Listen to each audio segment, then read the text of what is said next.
Recording. 3, 2. So, good morning, FMA community. Welcome again to our show with Jun and Paul. Jun! Oh!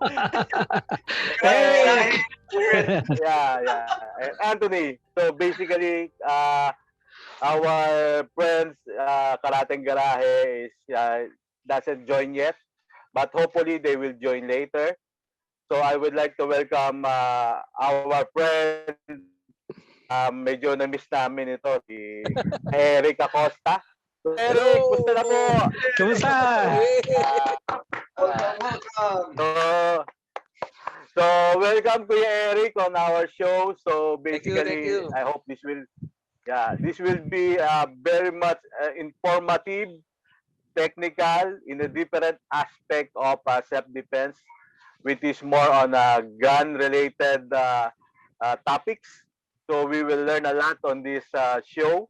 So Eric, usually what we do on this show is the guest is the one who introduced themselves, introduction. So you can start now, don't be shy, and we will just here to listen. Afterwards, a few questions will come in to ask you, sir. So Kuya Eric, again, welcome po. Okay, good evening dyan sa Florida and good morning dito sa Pinas. I'm Eric Acosta. Paul is my classmate since time immemorial. So we've been buddies for Walang so year, long. bro. Walang year. Walang year. Kasi mapaghahalata. 19 forgotten na. So basically, kayo kasi magaling na kayo sa martial arts. Ako naman may alam rin konti lang kasi when I think in 4th grade, nag-aral din ako ng yung mga basic karate, street fighting. So that was then. Tapos kinalimutan ko na wala na akong kaaway. So until sometime nahilig ako sa guns naman. So bakit ba ako nagsimula ba't ba ako nahilig sa guns? Yeah, how did you start sa guns? Okay, Firearms. Yeah, ito ang kwento. So ito talaga, I will never forget this kasi parang for me it's life-changing. Mga around 25 years ago, so from the office, I went home. We have a small convenience store. So pagdating ko, may sumisigaw doon na lasing na tao, a drunk guy who was arguing with my wife. So I don't know what they arguing about. So I just went there. So sabi ko, hey, pwede naman we can talk about this amicably, no? You don't have to shout. Especially the one you're shouting at is my wife. Sabi kong ganun. So ganun pa rin siya ng ganun. Daldal pa rin ng daldal. So lasing. So I think, sabi ko, I can beat this guy. Kaso, when that entered my mind, tinutukan ako ng pistol. So that pistol, I remember till now. I hate that pistol. Sorry kung meron kayo. It's later on, the day after, I realized it was a 92F Espereta. Wow. Pare, saan ka tinutukan? Tinutukan ako dito. I mean, holy shit, that close? Point blank. Point blank? Point blank talaga. So, okay. Way back then, naalala ko yung childhood days ko. Pag nakikipag sa kalsada, uso yan yung away kalsada, di ba? Away kalye, yeah. There's always 2 to 6 seconds na very vulnerable ka, no? Remember this, that particular time, masisinda ka. You'll get frightened, you'll get, shocked, something like that. So within that particular period, maraming mangyayari sa'yo. Maaari kang magulpe. Hanggang hindi mo na alam, nag-pass out ka na. So that is ingrained in my mind. So first 6 seconds. Within the first 6 seconds of an encounter. You have to parang tell yourself, stop. Think straight. Ganun agad. Think straight, yep. Yan yung flight or fight mode. Kaagad. Yun ang may experience mo. First 5 to 6 seconds. So yung first 1.5 second, yung tinutukan ako, siya, totoo pala yun, yung you will remember yung childhood days, good times, parents, grandparents. Holy all flashing shit. back, Oh, ganun. you like flash back talaga. I mean, everything. They flashed sa harap ko. So, Napasama ba ako doon sa memories? iba pa yan. High school pa yan. Joke lang. Para naman, nakakatakot kasi yung storya mo eh. Diyos ko, kinikilabutan ako ng storya mo. Magpapatawa muna ako sandali. Ay, ganun talaga. Ganun pala yung feeling, no? Okay, Kasi go I'm ahead, not Eric. joking. So when that happened, so sabi ko, wait, I think straight. Sabi ko, okay, if you're going to shoot it, do it. Nag-bluff na ako. Kasi I know a lot of people are gathering na, yung mga Uzi, yung they want to, ano nangyari dyan? Ano nangyari? Yeah. So, Mga chismosa. yung tinutok sa akin talaga yan, I know how to disable, I mean yung remove the firearm from my face. Kaso hindi ko ginawa. Kasi may kabarin ako eh. Pero nag-bluff ako. So hindi niya pinutok, pero ginawa niyang punching bag yung mukha ako ng baril niya. Oh my God. Dang. Pero Dang. nagtataka ako, hindi ako bumagsak. Nakatayo pa rin ako. Tapos some people, the elders, kinuha yung nakainom, tapos nilayo. So yun yung time na na-realize ko, sa sobrang taas ng adrenaline rush ko, hindi ko alam na mayroon na pala tumutubo dito. Hindi ko alam. Hindi ko napansin yun. Namamagana lang pagkatapos. Tapos, I mean, how many hits did you receive, bro? Tapos with the tip or the butt of the gun? The butt of the gun, probably. The side. Oh, the side lang. The side. Hindi ka Bakit pa rin yun? Buti hindi ka binato ng bullets, pare. Dang. So, did you end up in the hospital? No. Wala. Tinabi lang Nakita mo, ha? kami. Pag Tapos, pag mga siga talaga, hindi nababasag ang mukha.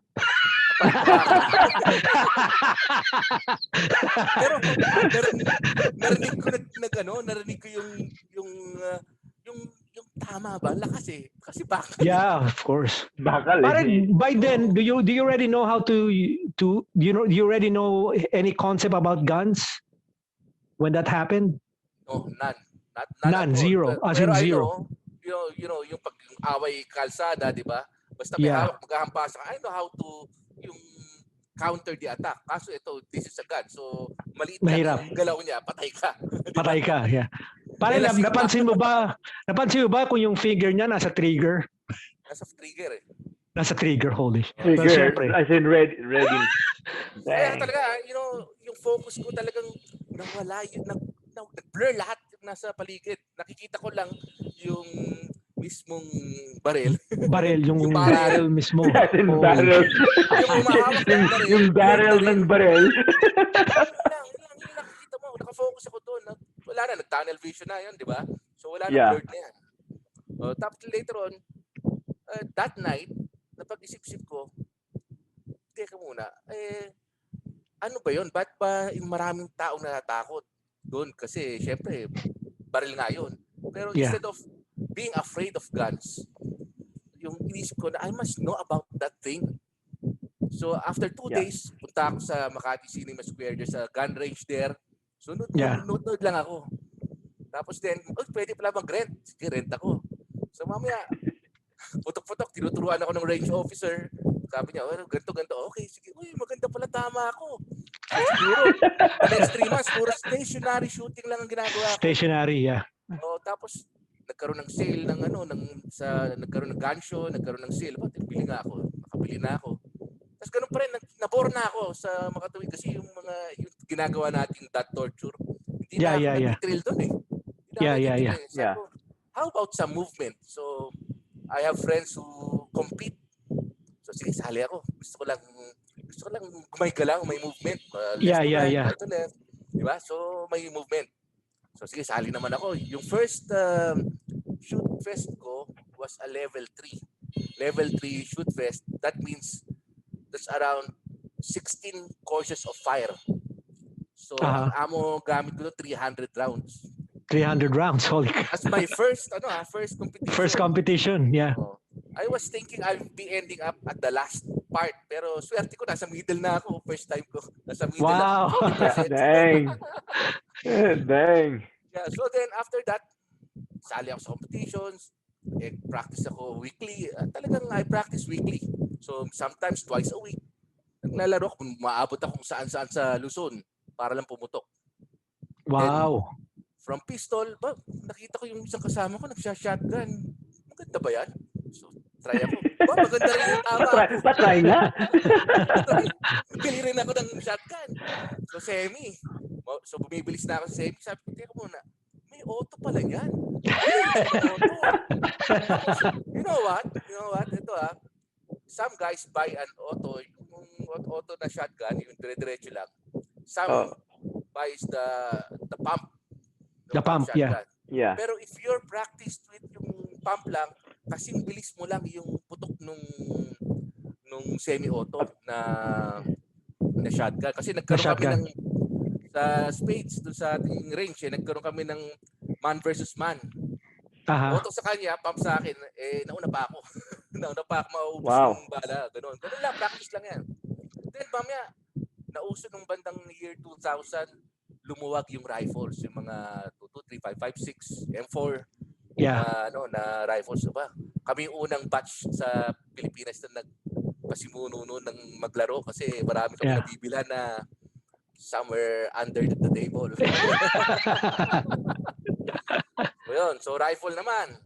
Tapos punta rin ako sa LR. So basically halos naikot ko na lahat yung anything about firearms. After competition, sabi ko, teka muna, medyo I started that 25 years ago. So syempre, hindi naman tayo bumabata, di ba? So mag-defensive naman ako. Mukhang maganda yung defensive. Mga room clearing. Mga kasama namin na mga military, sila nagtuturo sa amin.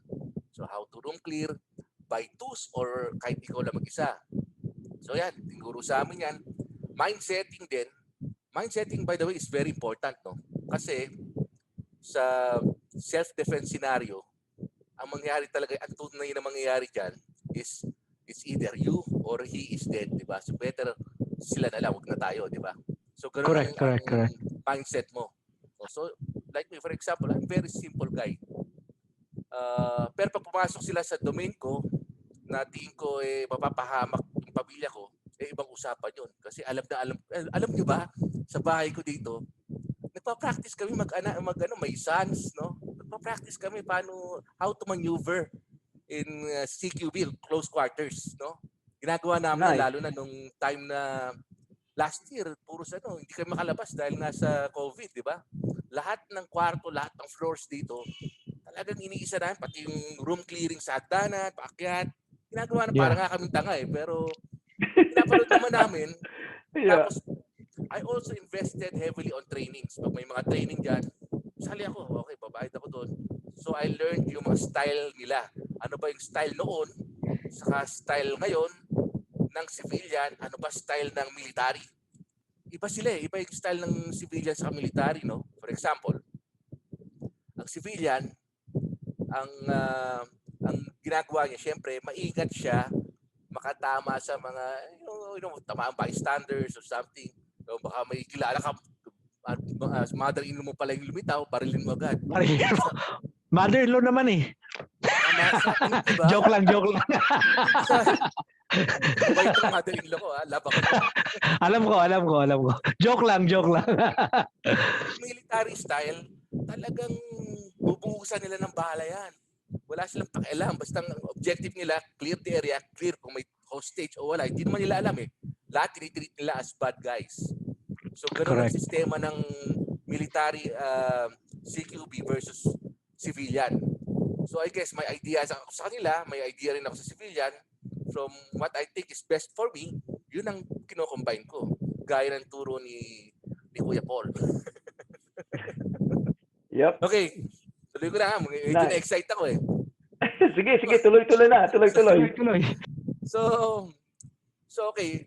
So yan, marunong na nga ako. Hindi naman ako magaling, pero marunong ako sa pistols, sa any type of firearms.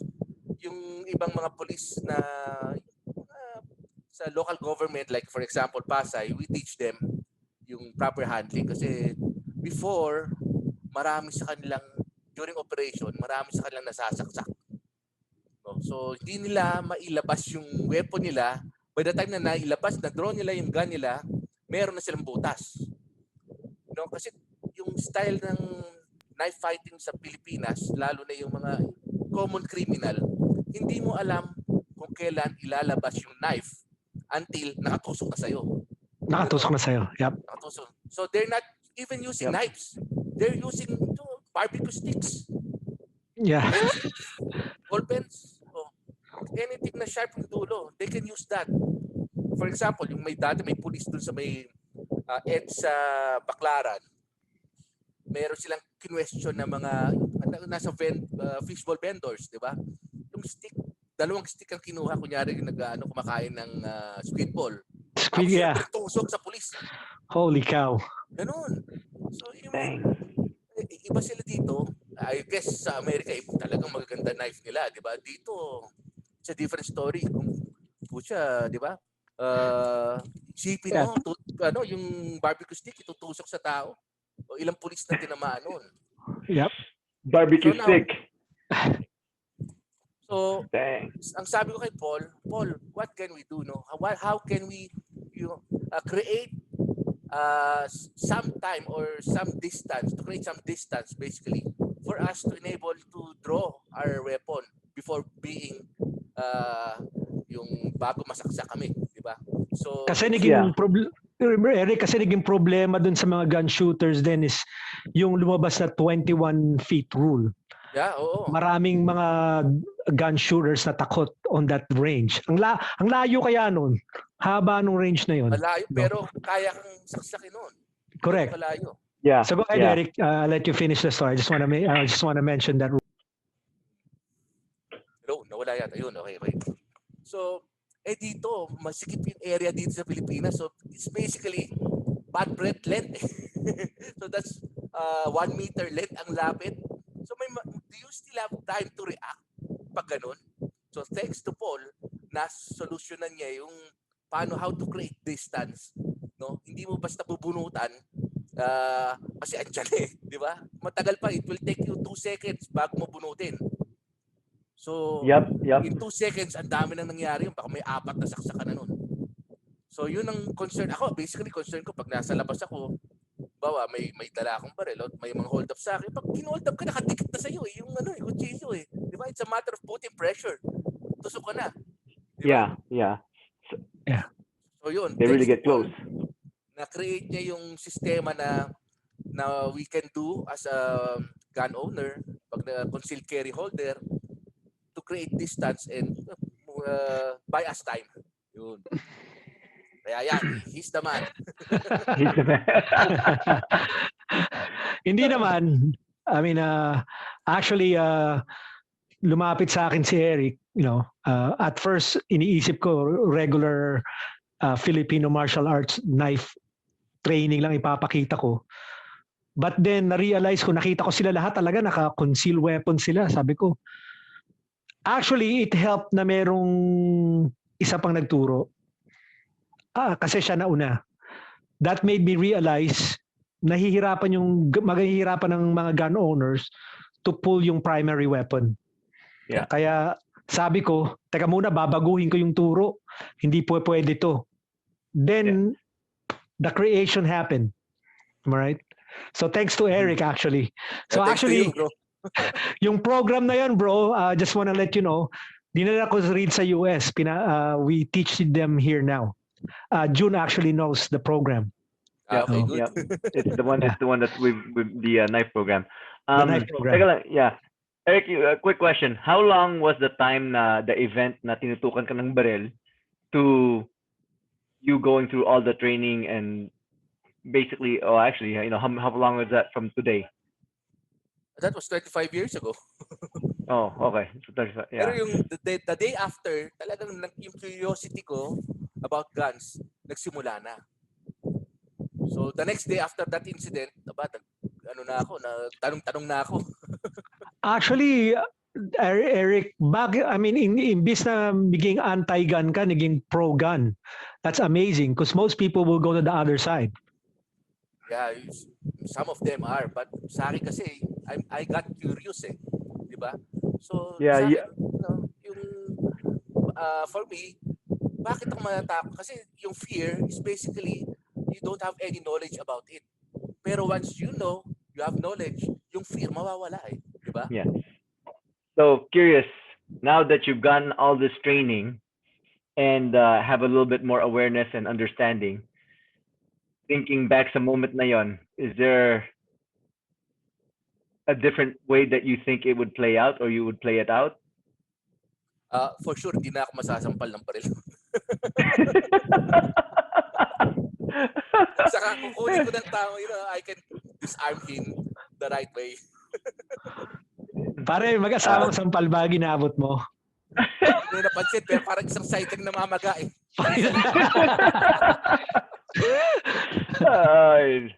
Wow.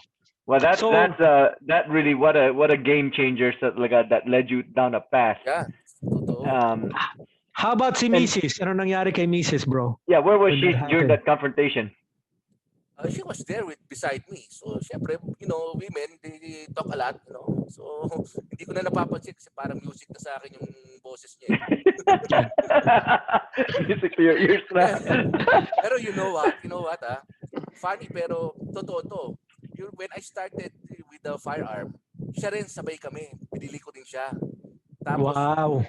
yung parang before nung first competition ko, may mga fan shoots ako sinalihan. Magkasama kami. Ay, lintek siya pananalo. Kasi yung dexterity ng babae, di ba, mas hindi sila tulad ng lalaki, maggalaw eh. Sila Honed in. Asintado. sila eh. Oh. So after Yeah. that, Honed in nung nanalo talaga siya, binenta ko na yung baril niya. Kasi nakapagamit sa akin. That's not fair. Benta na yan. Hindi ka nasasama sa competition. Sabi niya, mainit dito sa range.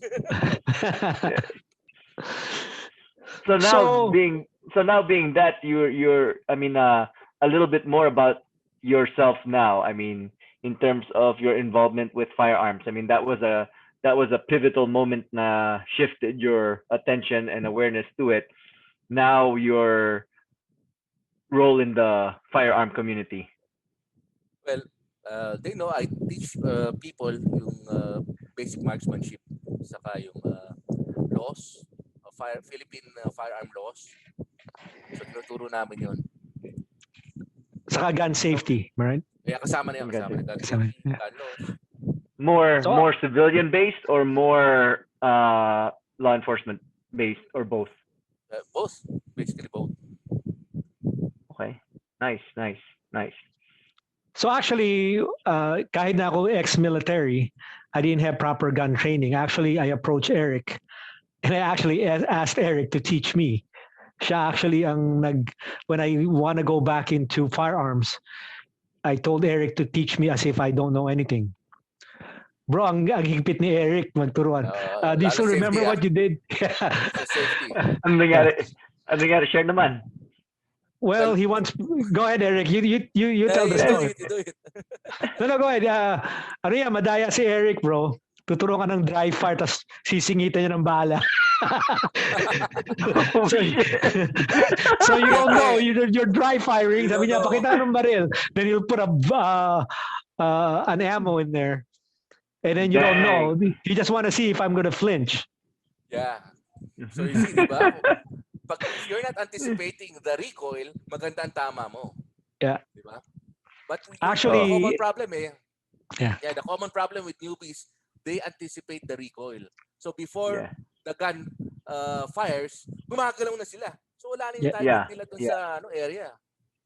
Yun. Actually, Eric also helped me teach Henry and Anthony, the two of them when the first time they shot. Yeah, they went there. Yeah, they were there. They were actually so happy that me and Eric was there. Kasi yung mga kinuturo namin sa kanila. Remember, Eric, may dalaw, I think 3 guys came in na they wanna gusto nila sumingit. So sabi ni Eric, pabayaan mo na sila, mauna na sila. So the 4 of us sat down and watched. Si Eric, lecture lang ng gun safety. Lahat ng gun safety violate ng mga That's the the perfect shooters. example. Everybody was like, "Oh, wrong." So Eric goes, "Yep, Perfect way to learn. Di ba? Oh, di ba? Dang. That's yeah. Awesome experience. Now, what about tell us the time you met Zach, because Zach ended up over there. How was that? How was that trip Yeah. or Oh, encounter? well, he had a great Ka- experience for sure. Yeah, kasi ano yun eh, firearm fanatic yun eh. Well, we in our club, Spades Club, we have a in our headquarters. We have a small private range there, so they practice there. Then afterwards, no, the common practice is we practice, then we go for fellowship. Sometimes the fellowship is just around the office. We just get a couple of pulutan and whiskey or beer. But Zach was lucky because he was uh, he was able to taste something far more better. Di ba? Well, he experienced Filipino way of learning to shoot. Gun There it training. is. Yeah. For all those that know Zach is part of our basically our student and compadre here in South Florida too. That got to go on a trip with Kuya Paul over to the Philippines and do an FMA tour and basically visit with Eric and his team as well. So that was a pretty great experience, which I wasn't a part of, unfortunately. But I'm hoping to make it up sometime at some point dito Yeah, makauwi ng yeah. Pilipinas and join everybody. Yeah. So Very good. Well, you gotta pass the test. yeah, Eric, and yeah, and by the way, if you guys notice, yeah, if you guys notice, Kuya Paul here has a Spades shirt, Spade shirt. Yeah. and Zach actually has one too. And if you look at mine, I don't have anything because I It's still your have to turn go next to this. time I have to go with to the this newest version. apparently gauntlet or testing or baka hazing lang to ah. So yeah, that's there's that component there. But yeah, I mean I'm definitely looking forward to making it down there tapos maka ano, Yeah, ma-meet tama, tama, everybody. tama. Very good, very good. Yan. Yan. So So, good. a story about how did you get into the Spades organization or club? Actually, yeah, maybe share a little bit what Spades is first and then tell us tell us about the organization and then share your journey into it. Yeah. Well, Spades came about sometime 2009, I think. We're a group of friends who love shooting, and we also like drinking. So, and most of them are coming from the south of Metro Manila. You know, here in Manila, the traffic, is very bad. So, if you're going to have a group of friends, it's better to have friends within the same area. So we're Yep. mostly from the southern part of Metro Manila, and we hang out. Uh, our friend Cassie has an office, which is a big office. There's a bar, there's a studio, and there's Music a gun room. range below, music room, yeah. And there's a bar complete with whiskey and beer, Kakamiss pare, and nakakamiss. I miss. and all the I miss you restaurants are all guys. around. Yeah. We're enjoying basically. We meet every weekends. Sometimes we don't shoot anymore. We just have Drink. fellowship. Fellowship. Fellowship is the right word. Yeah. Ayun. So, what are the anong mga activities that you guys do in Spades that help the community? Last year we didn't do anything because of the situation. But before that, Right. we partnered with the local Pasay police for their retraining. No? So most of the policemen there, they need to retrain for them to have one step rank one step higher. No? So we do basic training, basic marksmanship, and some of them pass, some of them my gulay. But there are big cops, So- no? There some are big cops, but some they're of not them have safety conscious, no? That's the Yeah. problem with them. They flag their guns. They don't know how to handle their guns. So that's a uh, big problem. They're police people. No? yep. By the way, Mr. Henry of Karateng Garahe just rolled on in. Hello, Henry. Sorry, Magkilala na hello kayo, ulit. so Hi, Henry. mag-hello muna. Hello. Hello. Long time Hindi ako no see. nagising. Hindi ako nagising. Kanina ka pa tinatawagan ni Eric eh. Ay, Yari ka sa sorry. Nag-beauty sleep ka pala eh. Yari ka sa gun shooting. Once Patay I trace tayo you, hindi ka bibigyan ng bala. Patay tayo dyan.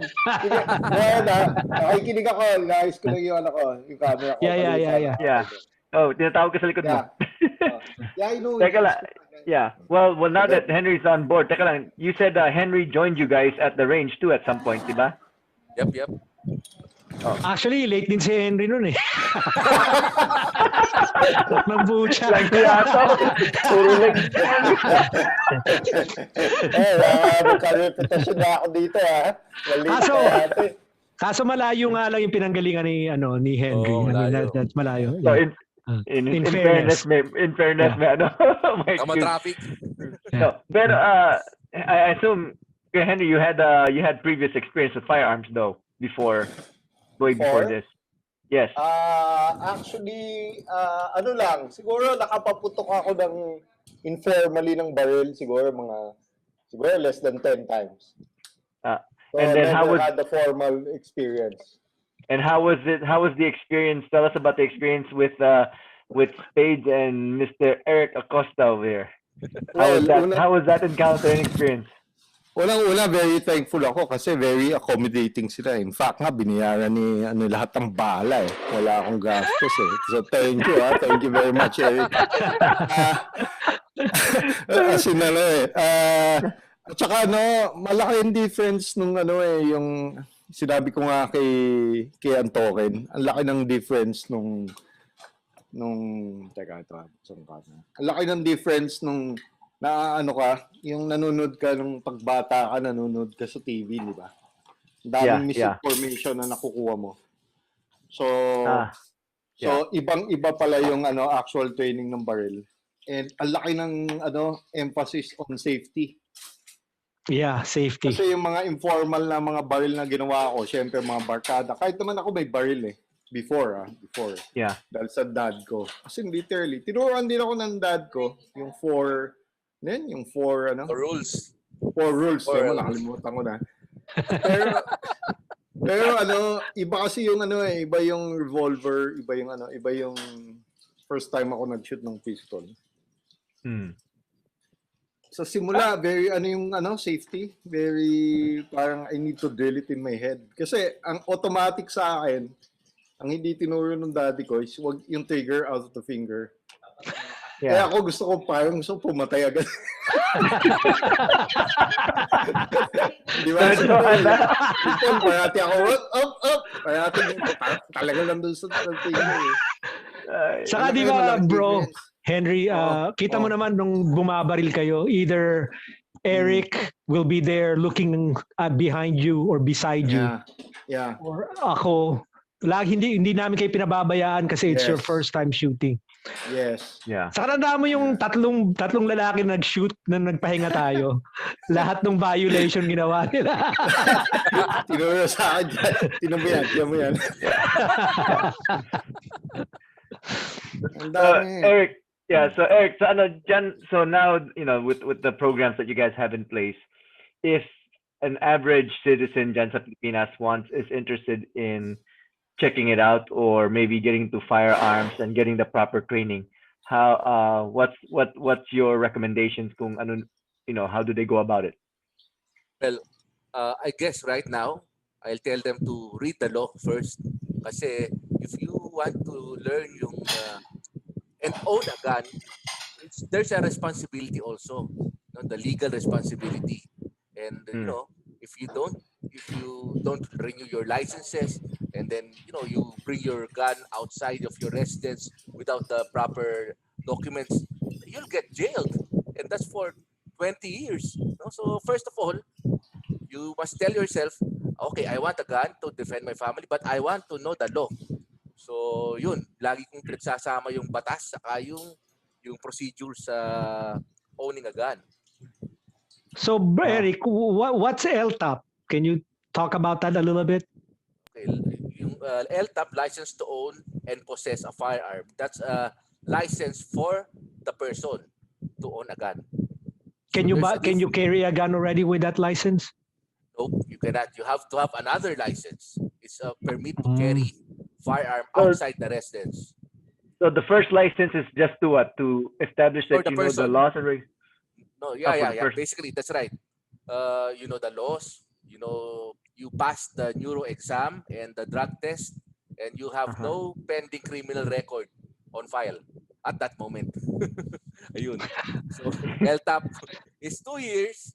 Validity is 2 years, but fortunately, yung nagkaroon ng hearing sa Senate, andun kami, na-approve na 5 years. Pero hindi Approve pa na ba yan, implemented. Eric? 5 years na, implemented na? Alam ko na pirmahan na ni President eh. So, Yes! eventually, magpa 5 years na yan. So, maging 5 Mag-expire years sa akin this year. Mag-expire. Pag nakuha mo, next time, malamang 5 years na. 5 years. Good. Aside from LTAP, that's the license for yourself. You need to get a license for every firearm that you have. Every So that's- firearm? Oh yeah, every firearm. What? So, Wow. You can't just, That's a lot. wow. Yung pa- That's a lot of license. that's right. It's like having a family. You have so many kids. That's a lot of license for each kid. Lahat may Yeah. birth certificate. And that license validity is 4 years, gagawin na rin 5 years. Okay? Gagawin na rin 5 years. So you have to renew them too. Yung mga Of course. firearms. Yeah. Wow. Ang concept doon, if nag-expire ang LTAP mo, automatic lahat ng firearm registration mo Expired. ano na rin, yung expired. So Wow. dapat lagi kang updated. So besides the 2 license, may iba pa bang license? There's also a license for you if you want to carry your firearm outside the residence. That's PTC, yung isang separate license noon. That is valid for 1 year. Sa bagong na-approve namin sa Senate, gagawin 2 years na. 2 years. Teka lang. So the first license that you were referring to was just to have it in your house Yes. for self-protection. You need Yeah, licenses Yeah, you for have all your licenses for firearms yourself. just to have it Another in your house. license, No. Yeah, the first license, it just allows you to buy a gun, basically. Yeah. Then the The next few second licenses, license is for the gun. Every gun. For the gun. All guns. All guns, the second one. Per The gun, third per one, gun. per gun. The third one is to carry. to carry it out. Per Mahirap gun. dito, di ba? Per gun Yeah. din yun. Damn. Per gun din yun. Yes, per Yung gun permit din to carry. Permit to carry, yeah. Ano yun, Mas per gun mahirap din? dito, di ba? Yeah, Per gun. Per gun. Holy crap. Alam mo, parang so redundant yung mayon ka ng permit, yung license, tapos each gun license. Dapat registration na lang yung second eh. Oo yun nga ang eh. gusto nila. Wala tayong magagawa. Pera kasi yan eh. Tama ka Pera. doon. Correct ka doon. Magna-knife na lang ako, magbibitbit na lang akong knife. Ano ba knife my- law dyan? Teka lang, what's the knife law? There's a knife law sometime 1970s and it wasn't amended pa, no? Yung knife law is, it should be, if your knife is more than 2 inches blade length, considered as deadly weapon and you cannot carry it unless you use it for your trade. Like for example, you are a chef, you have a set of knife kit, di ba? But that Oh. still have to be registered sa firearms Yeah. bureau. So pag nahuli ka, sabihin mo, ang trabaho mo is magnanakaw. Mabawas-bawasan yung yung sentensya sa iyo.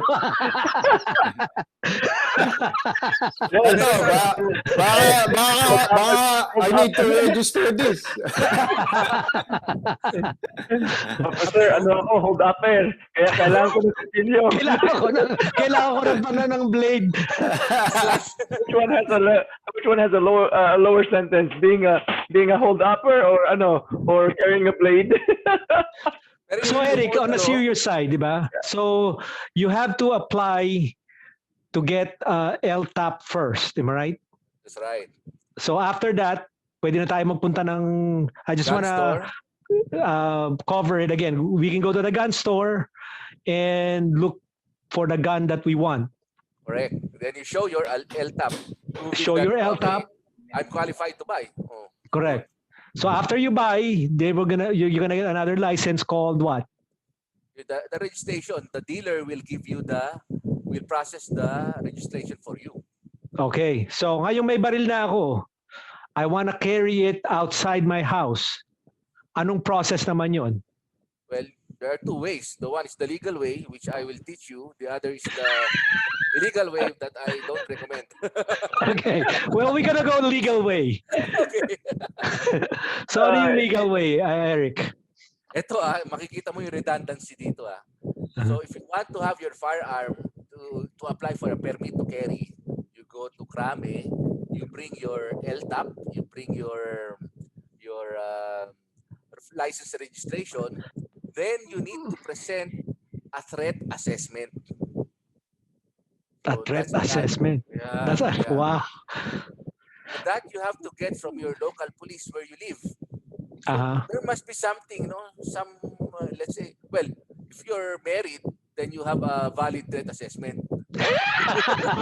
joking. You must present, how to get a threat assessment. You must have an affidavit that someone is out there to kill you. Talaga? So kung ordinary businessman ka, okay, there are exceptions, however, may exceptions. For example, if you're a businessman, an engineer, a cashier, something meron sa laws niyan na nakasulat yung mga exemptions. What type of job? Yeah. Kung talagang risky yung trabaho mo, you don't need a threat assessment. Pag businessman ka naman, pasok naman ako doon So wala akong threat assessment. Saka ako kasi I got my permits before the new law arrived. So renew lang ako ng renew. Good. So then after that, okay. Go ahead. Once you get all three, so now I can carry my gun, right?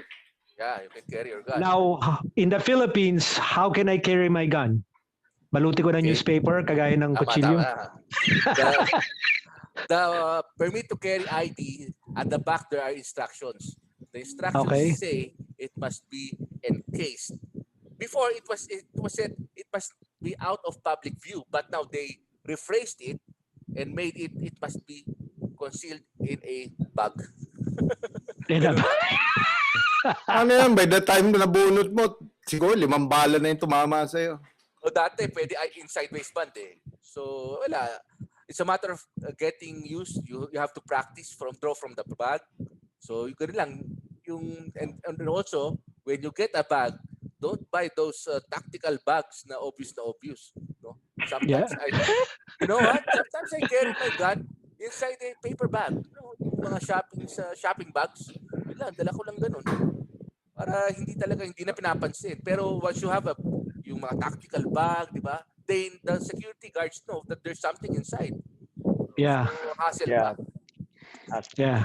And then well, that's Pinoy style. Right? Teka muna. Sorry, June. But ito main difference kadalasan na nakikita ko from here in the US saka sa Philippines. Philippines are medyo we know how to hide them na common, kagaya ng mga kutsilyo, binabalot lang sa dyaryo, there's no sheet, hindi fancy yung mga case, Go ahead, June.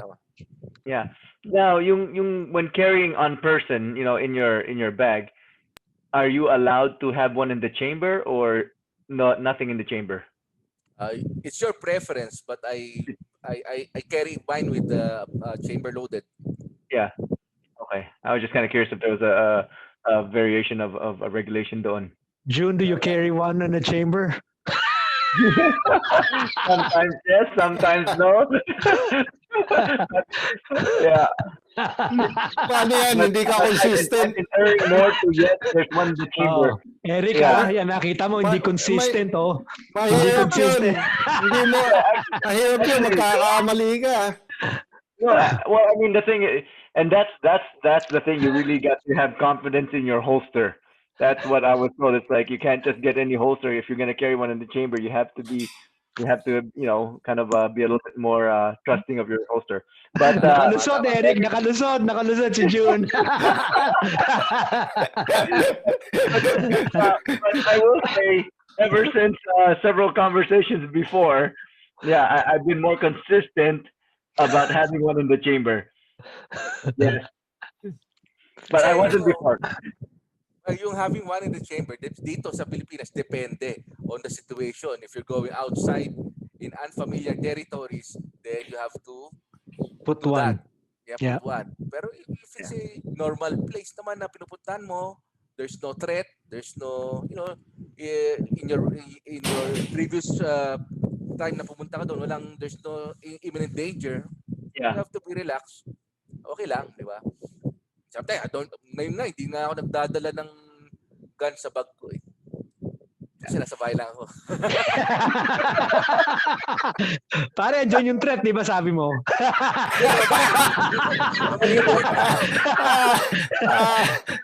Tayo dyan. Takosa rin pala si Takosa. Eric. Takosa.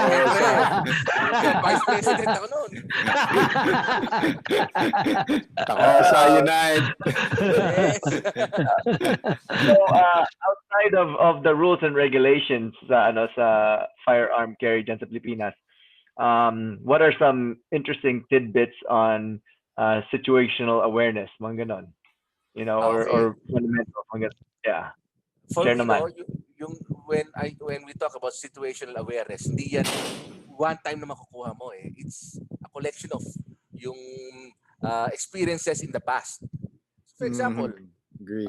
if I go to the mall, nasanay na akong I have to know all the exits. So from where's the nearest fire escape, where's the nearest exit, where's the nearest security office o first aid area. Yeah. Lagi ko yun. Ewan ko, nasanay lang ako doon.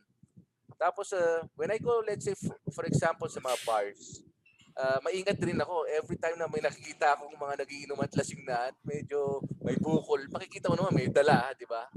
Iwas na lang. Yeah. Iwas na lang. The best thing talaga to avoid those things, wag ka nang pumunta doon pag may kutob ka.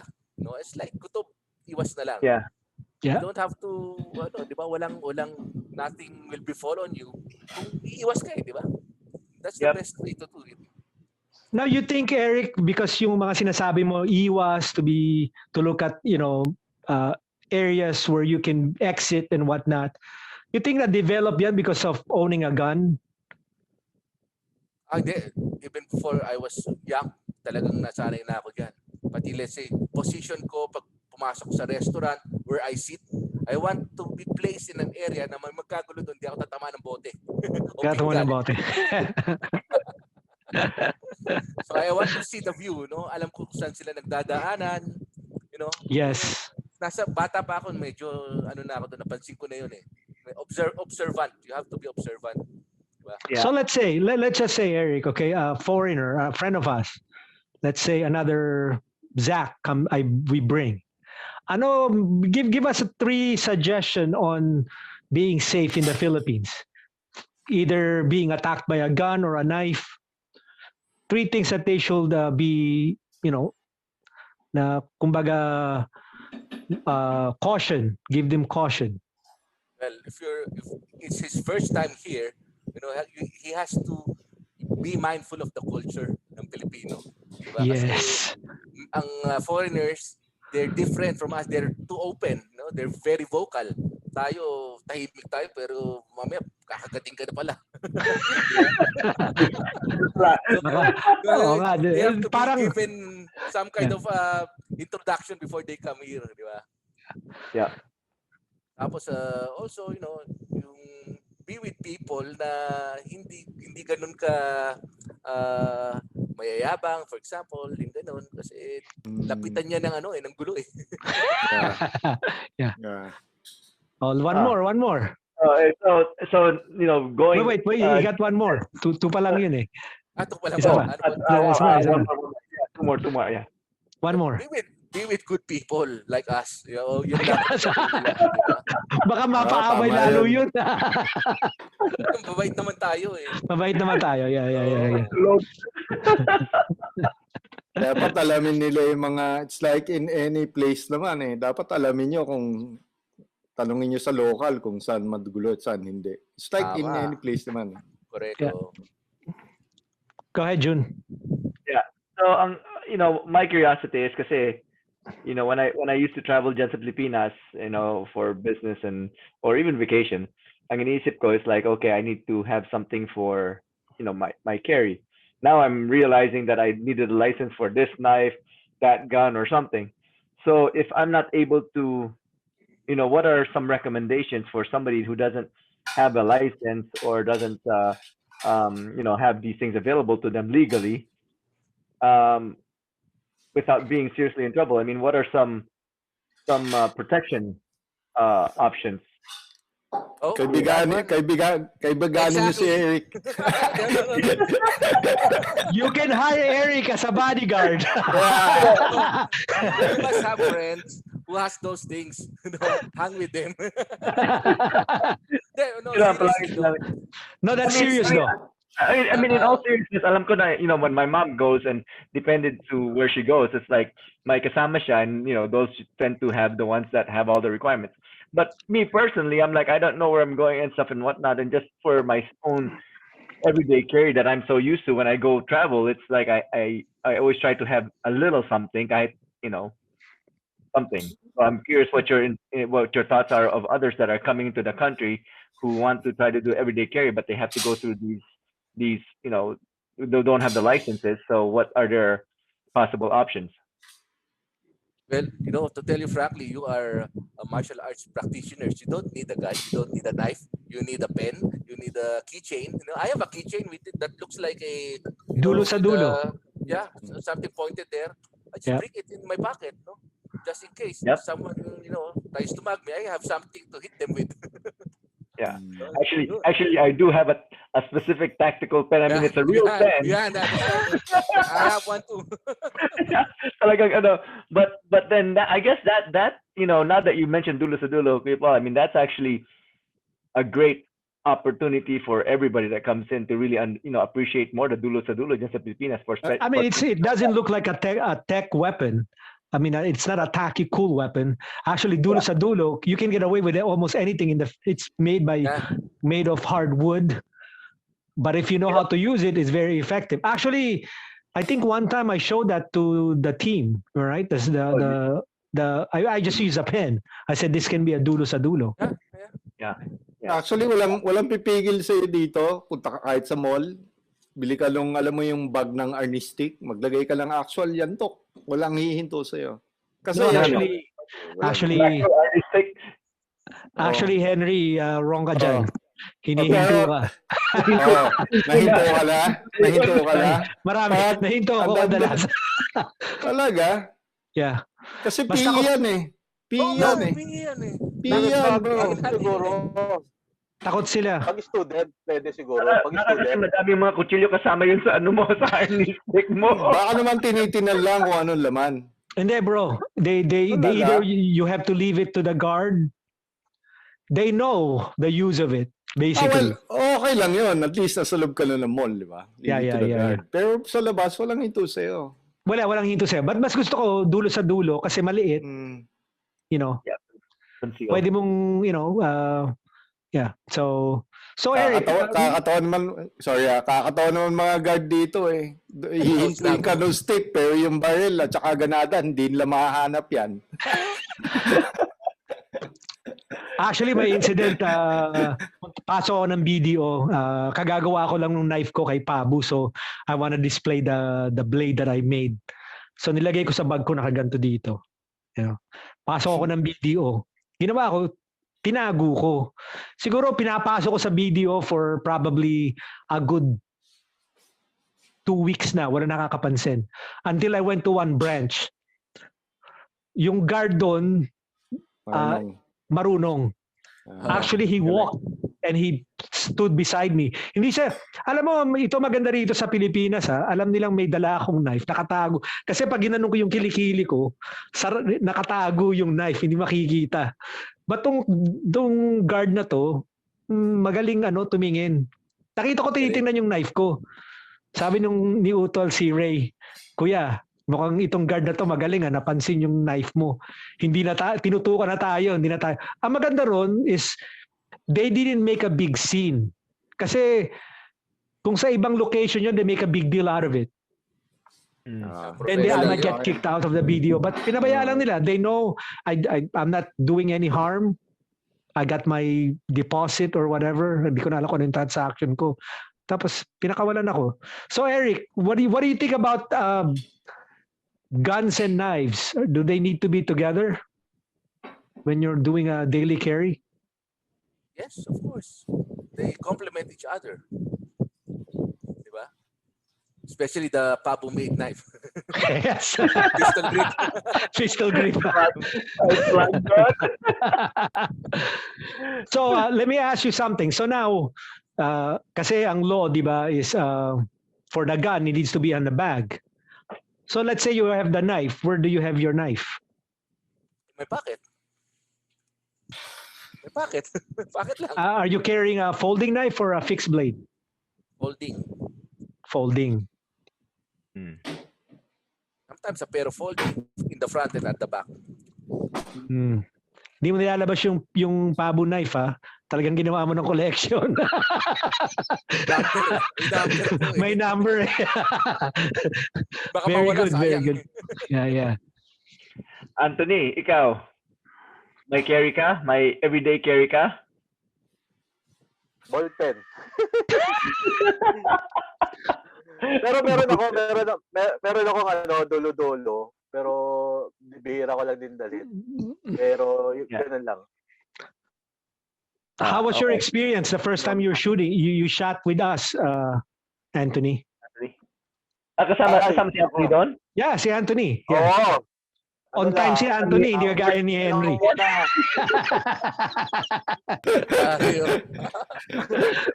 Magandang ugali eh.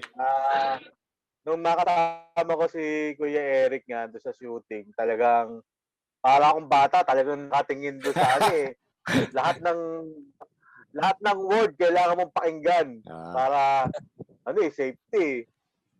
Saka yun nga, mahalaga yung naituro sa amin kasi kahit mga, diba, toy gun, malaking bagay na yun para sa practice ng proper handling ng gun. So basically, yun, doon muna kami tinuruan, yung experience ko noon. Tinuruan muna kami, talagang toy gun siya, pero yung weight niya medyo malapit sa real gun, tapos yung size niya ganun din. So doon muna kami nagsimula. So masarap ang pakiramdam habang una ka nag-aaral kasi dapat talaga proper yung orientation mo para iba ang baril eh. Isang pagkakamali, buhay ang ang katapat. So, Hindi mo na mababalik yun. Oo. Hindi mo na may babalik yun. Compared sa pag nasugatan ka, nabukulang ka, okay lang. Humihinga ka pa nun. Remember lang ang quote mo. Oo. At saka isang bagay din na nakita ko nga doon, yung experience namin nung nag-shooting kami, may first aid sila. Dapat, bukod sa baril na dala mo, kailangan rin na para talagang first aid. Yeah. Diba? Hindi yung Good baril ka point. lang ng baril. Tapos, pag tatawag ka sa may nabaril dito. So, at least kung may first aid ka, may pang muna. Di ba? So, yun. Mahalaga na may first aid sa mga shooting range para at least may immediate Kasi di naman dadating agad ang ambulansya eh. Tama, diba? tama. So, yun lang. Saka Eric, remember, Eric, nung tinuturuan natin si Anthony, kasi nauna si Anthony, di ba, may safety pa tayo eh. Ganito gagawin mo pag may baril, tatawag ka, ganyan, ganito sasabihin mo. Yeah, that's very important. Yeah, ulitin ko lang yun ha. Go ahead, Eric. I carry yung first aid kit kasi syempre ang purpose ko naman is to disable lang, hindi naman to kill yung person na papasok sa akin. So of course, pag na-disable ko na siya, natanggal ko na yung weapon niya, syempre gusto kong mabuhay siya, di ba? So I have a set of first aid kit para i-apply sa kanya. Ngayon, kung matigas talaga ulo, lalagyan ko siya ng tourniquet sa leeg, di ba? Pero at least dumating na yung ambulansya lahat, nakita nila na nag-effort ka na to revive the person. Yeah. So, hindi homicide ang kaso mo. Diba? So actually, binubuhay mo eh. That's very important kasi 'di ba may marami tayong nakita sa news na nagbari lang kasama yung pulis. Ang ginagawa ng kadalasan ng mga pulis, nanunood na lang afterwards. But civilian with proper training, they actually try to save who they shot. Correct. Tama. Kasi Parang wala akong urge gawin yan. Internal breathing ang gagawin mo eh. Internal breathing yung tatamaan sa'yo. My next curiosity question here is, what about women and firearms? Are there programs that go on to that, or is there a promotional aspect on that to encourage women and In the firearms Philippines. Yeah. in the Philippines? Yeah. Well, we teach them the same way we teach the mga lalaki, no? If they're, I mean, in terms of safety, pare-parehas lang tingin namin sa kanila. Kasi importante yung safety eh. Yung babae lang, syempre, medyo gentle. Yeah. Gentle lang yung approach. Okay, Pero mind you, yung bit of dexterity approach. nila maganda. Yeah. But do you think the way of teaching is the same, di ba sabi mo? Walang special treatment kasi gun eh. Safety. Yes. Talaga, safety. Safety becomes kind of the really driving factor there. Yeah. Mapapansin mo lang pag maganda yung babae, nandun sila parati sa babae, tapos kami lalaki, iwan nila. Kaya mo yan. Hindi mo dami instruction yung babae. Marami mga parang makausap. Just out of curiosity, I didn't get to circle back kanina when we were talking about the licenses. I mean, you're looking at what kind of cost factor to get a license to own, then the permit, and then the license for the firearm, more or less kind of in what range that is that? Kasi I actually don't know. Well, alam mo na, in more or less in dollars, di ba? Magkano inabot sa'yo? Magkano inabot sa'yo? Yung LTAP mo? LTAP? LTAP cost 1,000 for type 1, di ba? Yeah. It's gonna fluctuate, but more or less, just a ballpark. I'm wondering. Wala pa yata $100, no? Wala pa, Oh, 50? 50 US? About 75. Well, ang problema doon kasi Sakit ng ulo siguro. is the travel. Kung if you're gonna keep going to, let's say, neuro, if you're gonna make your license portion by portion, it's gonna cost you more money because of travel. But now Luckily we have for this one-stop shop right now. one-stop shop, yeah, yung ginawa ng Arms Corps, that's what I did. So ang expense ko lang is I added a cost of flying to Cebu to get my LTAP. Ang maganda rito, may extra business ka doon, ikaw naman, no? yeah. Ang maganda na nangyari sa akin sa Cebu, I mean, I know Eric is here, but they actually, being a member of the Spades, I'm very proud of. So show off talaga ako pag nagta-travel ako, sinusuot ko talaga to. I'm like, yeah, I'm part of the Spades, Nung nagpunta ako ng Cebu to get my LTAP, kasi nagawa ng Arms Corps ng one shop, one exhibit nila. Medyo may nakakilala sa akin. Nakapagturo din ako ng knife defense dun sa seminar. So na-expedite yung process ko na I'm cutting lines. Galing, So yeah, biski nga, well, I can't say it, but basta yung process ko lumiit. Paano ka, nagtataka ako paano ka pumasa ng neuro. Oo nga eh. I have a friend that knows a friend. That knows another friend.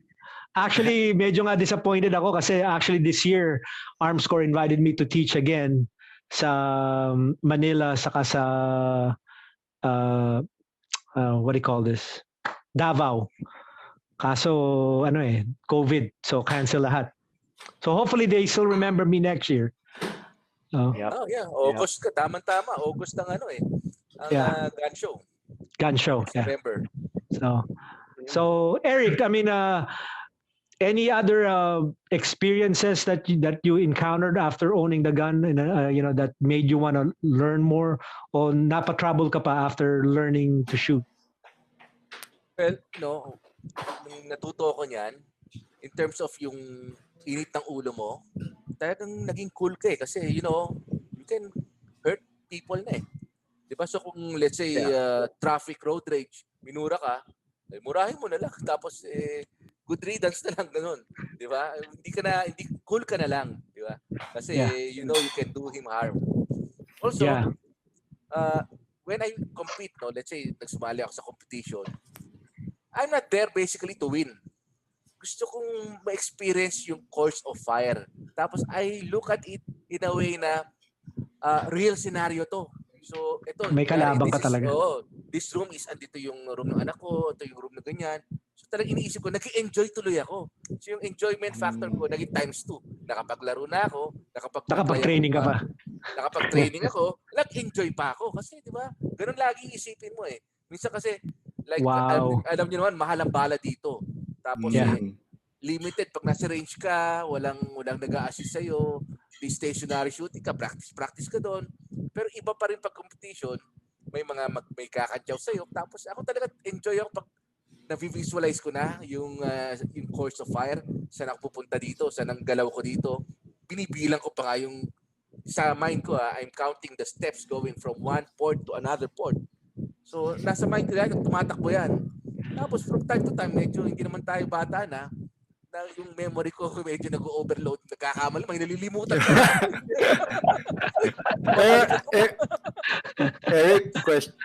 Eric, question lang. Let's say buy a gun, no? Kasi feeling ko naman parang useless, may baril ka lang, wala kang training eh. How much do you have to spend, siguro weekly or monthly, in order to train para proficient ka? You know what? You only need 50 rounds. Per what? Per week? Per session. How many sessions would you say in a month should you maintain para ma-maintain mo yung ano mo? That depends on you. Matagal na kasi ako, kaya ngayon minsan ayun kasi dahil nga pandemic sa atin, di ba? Last time I shot was February 2020. Nakakatawa nga sa Pilipinas, di ba? Kasi sina Eric talagang sulit yung bala, kaya they don't waste, ammo. They specifically have objective. Samantalang kami ni Jun dito, ilan bala natin? 500 today. Actually, relatively mas mura ba sa States? Mas mura. Actually, it was. Tapos Hey, Jun, tell the story the first time I took you to the range and you and Zach were just wasting ammo. What's the first thing I kept telling these guys? It's like shoot with a purpose. Shoot with a purpose? Yeah. Shoot with a purpose. Shoot with a purpose. Kasi kami is like, yeah, Ay, daming batang hindi nakakain ng bala tapos inuubos nila. May tanong ako. Tapos clip, yun, bagong clip, tapos hindi naman pwede, ilan lang. Sabi sa, ubusin. Tapos na, sige, doon naman. Pero ako, yes, sorry. Diba yung naituro nyo sa amin yung proper handling, proper pointing ng gun, saka diba? Diba sa grip, diba? Tinuruan nyo kami doon. Nakita ko sa mga video mo, Kuya Eric, may mga iba-ibang drill, diba? Either tumatakbo ka, sumasideway ka, humihiga, tapos yung blind side mo, diba? Minsan, bigla kang susulpot. May mga din ba yun? May mga basic procedure o course na tinuturo yun sa mga civilian? O mostly sa mga lang yun? Sa mga, let's say, mga law enforcement? Proper... Kasi training doon, halo-halo na. Iba pang Leo, pang law enforcement, iba pang civilian. Normally, pag nakita mo yung mga training moves na puro one direction lang yon, pag civilian yon. Pero pag medyo may galaw na, may tinatawag kami yung get out of the X, yung GOT X training. Tinuro sa amin ng, actually, Amerikano rin nagturo nun eh. Ay, hindi, si Special Forces sa US na Pilipino. So, tinuro ko sa amin na pag firefight, hindi ka dapat naka-stationary dahil siguradong tatamaan ka. So, you have to move around while shooting. Hindi yung move around tapos ito ka shoot. Hindi. You have to move around while shooting. Tapos hindi mo alam, mayroon akong video isa na yung targets, different targets, iniilawan na lang. Kung saan umilaw, titirahin mo. So, tira mo, hahanap ka ngayon ng sino kalaban mo, iilawan na naman. Aba, yung konti lang yung rounds na pinutok namin, pero yung pawis mo sa, hindi mo alam yung what to expect, kung sinong lilitaw. Nakakapagod pala yung inuupak mo. Nako. Bro, Ayan. yung We need to go to the gun range at night. Sige, Teka mo- flashlight tayo. saka ang maganda ron sa gun range ni ng Spades, yung sa Batcave namin. Anong degree siya? Pwede, Eric? 90 degrees yun eh. 90 degrees, see? 90, oh. 90 degrees. Hindi lang siya forward, 90 degrees ang angle. Pwede kang shoot ng 90. Yun ang maganda ron sa sa Batcave. Oo. Hubert in the house nga pala. Hubert in the house. Ay, Hubert. Hubert, Hello. Karateng Garahe is complete. Kaharap nga is complete. Oh, Eric, Mr. Host. di ba kanina sinasabi mo yung training? Nag-IDPA ka? Nag-IDPA din ako. Ganda. Matagal na rin yung mga 2000 plus pa. 2000 plus. Pero may IDPA sarili ka ka na rin. Ha? Yung, hindi officially, dahil kasi sa security industry rin ako, yung siyempre napapasama ka sa mga training, daya ako dahil kasi nagbabayad yung client Ay, maganda yun. Sana nga, ganun din ako. Masama ka. Pero anong tingin mo pare kay kay Instructor Zero? Instructor Zero, military yung kanyang yung kanyang style, no? So marami rin drills doon na ginagawa rin namin, lalo na sa rifle. Kasi Nice. pistol parang nagagawa na namin before namin siya nakita Pero yung mga movements niya, saka yung practice niya magandang tularan, pag-practicean. Oo. Pumunta dito yan, nagturo sa mga sundalo natin dati. Si Instructor Zero. Yeah, nakapunta ng Pilipinas yun. Oo. Nagturo. Special guest, I think 3 ata o 4 sila nagturo. Ano ata siya? Italian Special Forces Oo nga. Parang siyang maliit lang pero malaking katawan. Galing niya, magaling. So ngayon saan ka ngayon na siyempre lockdown? Anong mo ngayon? Ano ang what you call this? By the way, I know na nagtuturo ka, no? Pero do you do it as an advocacy or do you do it as a Profession. trainer profession? Actually, advocacy. Advocacy. Nice. Hindi kami naniningil. Libre. Pero your profession is nasa industrial security or Business ako. Businessman. Okay. Businessman. Anong industry? Businessman. Real Security estate. industry. Ayun, Women industry. Real estate. Swimming? Actually, Eric lives close to me. Magkalapit lang kami. Yeah. Sa States din ba si Eric yan? Hindi. Sa Pilipinas. Yeah, yung moonwalk sabi mo. Hindi, wala na sa moonwalk si Eric. Wala na. Okay. Lapit lang sa akin. Wala na sa BTC. Eric, since di ba? Fellow Acosta member ka pala Siguro ang galing mo na umilag ng bala, no? Di ba? Pucha, dali ko Ang tamaan benefits of naman. Acosta. Sabi nung kalaban, mahirap yan, Acosta member yan. Magaling sa ilagan yan. Alam mo na, nakakatuwa sa range. Ang nakakatuwa sa range, parang anong tawag dito, yung tuwan-tuwa yung mga members pag kami bagong dating na newbie. Ay, oo. Papansin mo yan, di ba? Ulam yun, ulam. O anong papuputok sa'yo, pare subukan mo yung baril ko, pare subukan mo. Ay, oo. Show and tell moment. Malilito ka na kasi iba-ibang hawak mo Iba-ibang trigger mo Pero yung ano ba yun, parang, di ba sabi natin, magkano yung baril, ano yung basic. Pero, may din dyan, di ba? Parang gear slots, tawag sa amin sa filmmaking at saka sa photography, gear slots Yung naka-addict ka sa gear. So, Lalo na.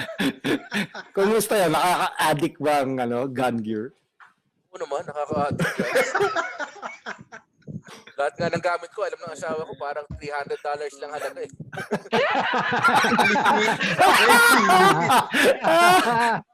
Nilagyan ka ng limit. How about gun modification, Eric? I know you like to do gun modifications.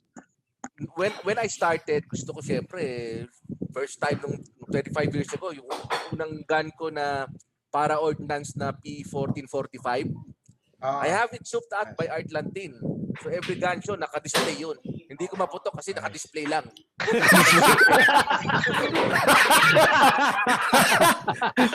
Pero later on, sa akin, yung basic modification for me, right now, I must have a good night sights. Kasi pang carry ko pang defense eh. Night sights, good trigger system. Ano pa ba? A light, a tactical light. Oh, kahit naman wala. Pero yun, basically, yun lang. Wala na ako masyadong babaguhin pa. Out of the box, normally, black, magaganda na CZ, magaganda na yung brand yan eh. Konti modification lang. Sa akin talaga, malabo mata ko. Paggabi, gusto ko, nakikita ko yung, kahit yung front side ko man lang. Kasi doon, alam ko, lalabas yung bala eh. Yun. So yun lang. Wala na akong, hindi ko na papagandahin ng maarte yung barrel. Gastos lang. Gamitin ko nila yung gastos ko, pambili ng bala, pampunta sa range, pam-training, di ba? Yeah. How about Eric? How about talking a little bit about iron sight versus red dot? Well, syempre cool pag naka-red dot ka. Pero remember, sino bang cool? Eric, sino bang cool sa barkada sa Busconia ng mayroong red dot? Maliban sa'yo. si ating paring Randy. Go ahead. Anong difference silang dalawa? Well, sa akin, mas maganda syempre pag yung steel sights mo. But eventually, as you age younger, kailangan mo na ng red dot, makakatulong sa'yo. However, may effective range siya. So for me, sa city scenario, ang zero ko ng red dot nasa 15 to 20 meters lang. Way above that, atakbuhan ko na lang kasi di na rin ako tatamaan ng kalaban ko. Malayo na yun. Di ba? Sa bahay dito, bahay-bahay lang. Pero when it comes to the range, at more than 50 meters, ay mas gusto ko na yung crosshair. Crosshair, yeah. Mas sigurado yun. So, ang kaganda ng red dot, very fast to acquire the target. Yun ang maganda doon. Yun ang maganda, yep. Oo. Tapos you have to compensate. Let's say nag-zero ka sa 15 to 20 meters. Pagdating sa mga 5 meters pababa, magko-compensate ka na. Hindi na doon sa dead center ang asinta mo dahil mayroon kang consider mo yung barrel saka yung red dot height mo eh. Correct, so, correct. Yung mga sistema dyan. Correct. So, kung yung assailant mo is less than 10 feet away, do you really have to aim ba? Well, 10 feet away? Yeah. Actually, kahit na yung yung instinctive Body shooting, indexing. tamaan mo na. Yeah. Body. Body indexing. Pero you have to practice that kasi minsan yung from the waist pag throw mo, depende sa angle ng galaw ng baril mo. Kung nakaganon, diretso yan. Normally, pag mga 3 feet away of 1 meter, 2 meters away, dapat nakaslant na gano'n yan from the hip para tatamaan mo sa body mismo. Yeah, didn't you teach that to us, Eric? Yeah, that's right. Yung car, di ba? Yung car program, di ba? Yeah. Actually, nagulat nagulat sa akin yung actually even Zach, he was surprised that I know the car program. He goes, "How did you learn that? You just started shooting." Pero merong mga instances that you have to use that. For example, actually dalawa yan, it's car and yung temple index. Depende yan sa situation mo, di ba? Pag masikip yung lugar, mag-car ka kasi malapitan eh. Pag di ba car ganoon, di ba? Yep. Pag in-extend mo, baka mag-grab lang yung baril mo, di ba? Yeah. So let's say movement naman, let's say nasa kotse ka, paano ka mag-move, may baril ka? Di temple index nakataas para walang tatamaan na paa o leg. Depende sa galaw yan, sa scenario. So you should know, di ba, lahat ng possible mong malalaman. Minsan nakakatawa, sabi, parang nakakatawa to. Tapos marirealize mo, pag ginamit sa exact situation, ay, yung tama.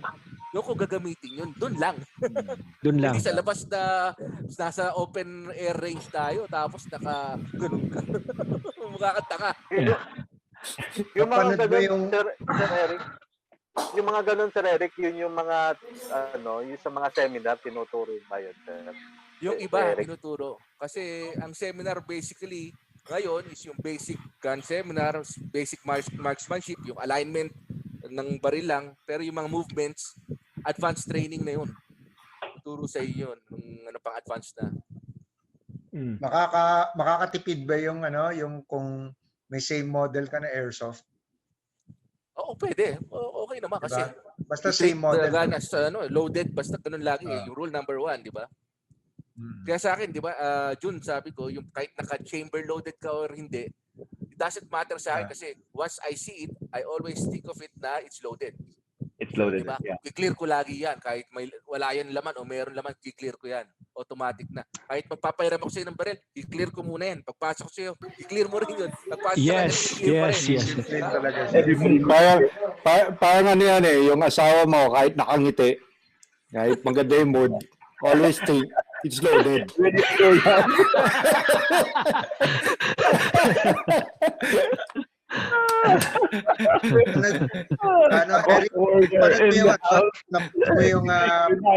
Napanood mo yung PIDEA QCPD shootout?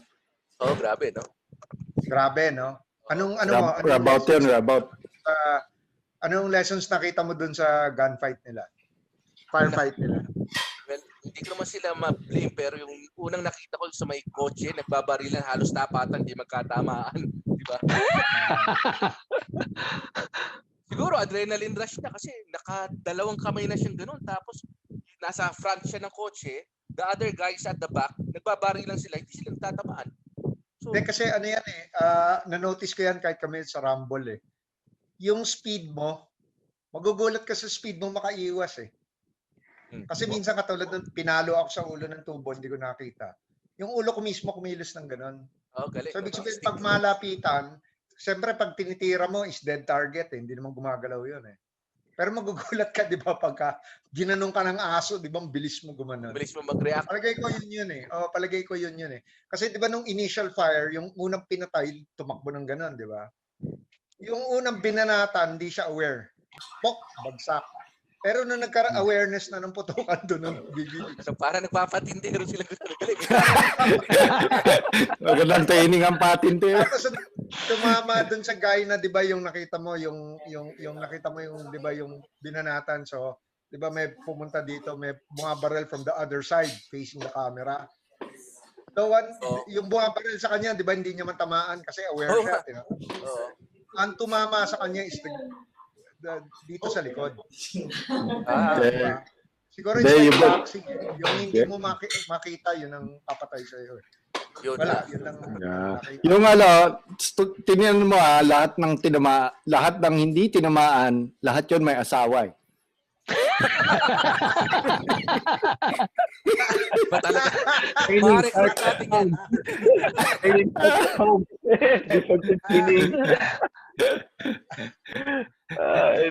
Saka Eric, remember nung one session natin, nag-uusap tayo about hindi ko na alam kung sino nag-bring up na ang defense daw sa knife is humiga. Yun ang pinapakita sa YouTube Yeah. So, sinabi ko kaagad sa kanila, huwag niyong gagawin yan kasi mamamatay kayo. Either patay kayo, patay din yung umaatake sa inyo. Wala naniniwala sa akin. Then, a week later, napunta sa news, may gumawa. Oo nga. Anong logic nun? Sorry medyo paano ko To create distance. Create distance. Siya para so he can draw the gun. Sinaksak siyang ganun. Tapos siya. To create distance. Tapos so he can draw the gun. Ang naging problema niya, di ba naging problema niya doon is yung knife attacker, kasi kadalasan ng training, sanay sila pag right-handed. Hindi na-realize tong police na lefty yung kalaban. Ayun, yari. Bumunot sa kaliwa. Yari siya. I mean, patay yung the guy got shot on the head. I think he died. But man, he got stabbed several times. Hindi ko lang maintindihan yung police. Parati naman silang ba't wala silang parang bumili ng vest na pwedeng against knife, di ba? Meron sila, Henry, minsan meron pa sila yung mga, depende per department, tsaka meron silang mga Funding. trauma plates, ganun. Walang Pero in budget. reality, pag araw-araw kang lumalakad sa field, Ang init nun, ang bigat pa. ang init nun, ang bigat nun, hindi mo susunod. Okay. Yeah. Okay. Yung nagpakita, Eric, nakita mo yon, ina-advertise, sayang marketing Jun, matatawa ka live TV na-advertise sa Brazil. Magandang jacket, leather jacket, knife proof. Yung reporter. Wala magsaksak, tumugos pa. Kawawa yung reporter. Saksak tuloy. Saksak. Hindi China yan malamang. Alamang. Ay, teka. Kumusta yung... Ay, go ahead. Yeah, natatanong ko lang, sabi ko, Eric or Kuya Paul, yung tatlo na to, si Kuya Henry, Kuya Hubert, pati si Anthony, pumunta nag-shooting kasama nyo. Who was the best shooter? Well, Wala si Hubert. wala. Si Henry lang saka si Anthony. And how were their performances? How were their shooting? They're learning. Pero kulang pa rin ng practice. Naman. Actually, what happened is si Anthony nung simula, kasi nauna nga siya, medyo hindi pa siya asintado. So, turo kami ng turo. Dumating naman si Henry, sa unang mga 10 minutes niya, panay bullseye. Oo nga, tama. I remember that. So, tingin ko kay Henry, sigurado ka nagsisinungaling ka ata sa amin na hindi ka marunong bumaril But as soon as we keep going, naubusan ng stamina si Henry. He start missing. Ito naman si Anthony, the more he goes, he start hitting bullseye. Yun yung Paul, yung sabi ko sa iyo, hindi ba yung sinabi mo doon ko lang nalaman, sa inyo ko lang nalaman na ang nagki-carry talaga ng weight is the other hand. The left. Pero dahil sa TV, hindi ba TV ginagaya ko TV. So, yun na sabi ko, may mali pa lang na ka sa Hollywood. Yeah, sabi ko kagad kay Henry, anong pagod sa kamay? Alam yun Sabi niya, yung kanang kamay ko mas pagod. Sabi ko, mali yan. Yung kaliwa dapat ang pagod. So, napagod talaga si Henry. Samantalang si Anthony, kasi si Anthony, syempre, on time, mas marami siyang training na una-una. Si Henry kasi late paspasan yung kay Henry. dapat pala, mag-practice na ako ng left. Yeah. Okay. Left na. Eric, ano ka ba? Eric, 1911 guy ka ba? I used to be 1911 guy. 1911. Pero later on, nagbago na ako kasi mabigat. Ang dami mong babaguhin. Diba? Ang hirap linisin. Ang hirap pagkasin. So, doon na ako sa Tupperware gun. Magaan, maraming bala, maraming pyesa. If you don't mind me asking, Eric, what's your carry gun? Right now, yung CZ P10S. Wow. Yung dala ko, carry ko. May Glock pa rin ako. Yung Glock ko nakakabit sa Ronnie. Yung isa naman nasa anak ko. Nga pala, do you teach your kids? Yeah. I taught them when they were young, mga 8 years old. Wow. Sali na sa competition ng rifle. House clearing na. Clearing all the rooms sa bahay. Dapat alam yung nila. Ronnie ba is a separate permit? Wala siyang, hindi siya kasama. It's considered as an accessory. Okay. Yung kit na carbine kit. So, pwede mo lang lagay kahit sa salpak mo lang. Nice. Pero it helps kasi mas stable ka Mas stable yung hawak mo. Ganda pa ng forma. Pero magkano yung Ronin mismo? Yung sa akin pala is K-Boss ang brand. K-Boss ang tatak. Parang 40 yata, 45. So yung budget here sa Philippines for okay na ba yung okay na yung arms core, di ba? Yung rock build. Yung Rock For Island. Maganda Rock na Island ang pala. score. Pero Oo. ngayon, merong price range from around 25,000 yung Taurus G3. Para 25? siyang Glock. Oh, Yeah. Parang Glock. Yeah. okay. Yeah, for your buck, I think that Taurus is good. Kasi actually, June has Taurus. Yeah, I have a Taurus Because too. of me, I convinced him to buy one.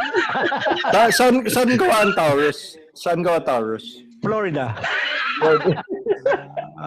Loyal to your Actually, state. yeah, the main company is Florida, but I think some of the parts are in Brazil. Brazil. Yeah. Pero I think ang Armscore also has a model copied after Taurus. Yung I seem to recall, meron silang licensed na mukhang meron yung map yata yun eh. Pero wala silang stock ngayon eh. How do you Mas find mura the ngayon yung G3. Hindi, how do you Mas mura find yung 22 TCM? I tried it, maganda. Malakas nga lang yung kanyang yung nagkakaroon siya Dragon Blast, di ba? Ang pagputok, di ba? Pero it's at 22 basically, na marami lang charge yung bala. Mahal nga lang ang bala. Diba? Magkano? Yeah. 35 pesos. Apap, nako. Magkano? 35 pesos or more yata, parang ganun. Sa stage ba, Ano pa? sa stage ba magkano bala? Sabi niyo mura, di ba? For example, 9mm. How much is that in pesos? In Not pesos? right now. Oh. Not right now. Actually, it went up, but hang on. Hindi, yung time na yung time na galit kayo sa bala, inubos niyo. Pare, I for think a- sometimes you can buy 16 cents a bullet. A bullet. Kano yan in pesos? So 0.16 times 50. 7 pesos. 50. 7 Pareho pesos. lang. Ay, Yeah. Hindi 50 yung Bert. 40, 40. Ano ba? Exchange Mga 40 plus. 48. 48. magkano na pala, Eric, ngayon ang reload Ala? sa range? Ang tagal ko na hindi pumutok eh. Ang reload is 850. Yung FMJ ng Armscore is 24 pesos. Yeah, see, 24 peso. Alam mo, Eric, ginagawa namin dati. Kilala mo si Mike Melchor? Oo, kaibigan si Mike. Si Mike. Lalakad kami, pupunta kami ng Aguinaldo. Punta kami sa firing range. Pupulot lang kami ng mga basyo na 45 tsaka 9mm. Kasi yung mga sundalo, iniiwan lang doon. Si Mike ginagawa yun eh. Big time si Mike Melchor. Nakakatuwa. Nakilala mo si LD bago namatay? LD. Si Mang LD, yung gunsmith. Ay, hindi ko na ma-recall. Siguro na-meet ko din. Saan lugar siya? Saan? Kalimutan ko na. Yan yung gumagawa siya for special operator ng US. Bros, gumawa siya ng air gun na tamang-tama ang tolerance, fully auto. Ang bala yung 25 caliber na bulitas. Okay Ginagamit daw ng mga Amerikano pang ganun eh. May silencer. Okay. Paul, Yeah. naalala mo yung sinabihan ako nung binulungan mo agad ako. Yung mga boys na kumukuha ng bala, yung sabi ko, saan ko ilalagay ito? Sabi, sir, pwede nyo sa belt. Sabi niyan. Tapos biglang sinabihan mo ako. Yeah. So, ibig sabihin, pagka pumunta ka pala sa gun range at walang educated doon na do I have to, as a civilian, medyo maninervous ba ako sa ituturo sa akin ng mga tao doon? Hindi kasi Philippine style kasi sila, saka even though they know some gun safety, yung iba kasi walang common sense. Kaya ganun. Di ba sabi sa'yo, isukbit mo nang walang holster? Pinaka-importante sa lahat in guns is yung safety ngayon, nowadays, ang safety mo talaga is the holster. Okay. So kung mali yung holster mo, kung mali ang holster mo, you're not safe. Kagaya pag bumili ako ng baril, teka muna. Wait. Right. Yan. Dapat kasi may pinapakita niyo yung mga toys niyo eh. Hindi niyo pinapakita eh. Eric, pakita ng toys daw. Pakita ng toys. So pag may holster, di ba? Ito, Ayun. play gun. Yan, wala akong ganyan eh. Oh, yan ang kailangan natin eh. Di ba binigay ko na yung in-arbor nyo sa akin? Ay, nasa kay Cassie. Nandun Yeah. sa office niya. So watch ha. Kung hindi siya magandang case, okay? I'm not selling this case by the way. You can buy this online. T-Rex ba yan? T-Rex? T-Rex. Okay. Hindi siya bumabagsak ko. Nice. See, may retention siya. Charge. May retention. Number 2, Mayram. since we're here, right? Watch. Hindi ko ma-access ang trigger. Nice. See, paano ko ma-access ang trigger? Kahit anong gawin ko, hindi siya ma-access. Nice. So pag suot ko siya, di ba? Ganyan. Dito lang ako mag-iingat. Pag suot ko siyang ganyan, pag nag-reholster ako, I'll just have to be careful na yung damit ko hindi sasama. Kasi pag sumama yung damit, ang gagawin ng tao ay ayaw pumasok. Ano gagawin niya? Pipilitin. Puputok ngayon. Kasi just triggered. Kaya gagawin mo yon, tatanggalin mo, titingnan mo, tanggalin mo ngayon yung damit mo, tapos saka mo ibalik. Kasi again, bumagsak ako, let's say, hindi siya mahuhulog. Yeah. But to add to that holstering, we are civilians, so there's no need to rush the holstering. So that's why as civilian carry, you look at it, you take your time to holster your weapon. Versus if police officers and law enforcement, iba na yun, nagmamadali because they're cuffing and holding or whatever. But as civilian carry, you take your time and holster and make sure everything is clear and make sure you're aligning properly. Boss Eric, tama ba tinuturo ko namin ni Kasi siya talaga ang safety ko dati eh. Siyempre, si Eric, proud parent eh. Proud parent eh. Oo nga. Naiyak so, that's my son. So basically, ang rule, draw as fast as you can and slow your ass down putting it back. Nalito ako, baliktad din ako. Eric, for not yung anong tawag dito, for an ordinary civilian na hindi naman magiging competitor, pang home defense lang at saka budgeted. Anong recommended best bang for the buck? Sa ngayon, nakita ko pinakamura yung G3. Around 25,000. Mga magkano yan? 25. Ilan rounds yun? 17 yata. 17 round or 15. 17 wala pa sa chamber. Wala pa. Tama ba? Sa iyo ba, Paul? Jun, sa iyo, di ba? G3 ba sa inyo? G3. Yeah. 15 lang. 15. 15 lang ba? 15. Yeah. 16 with a chamber.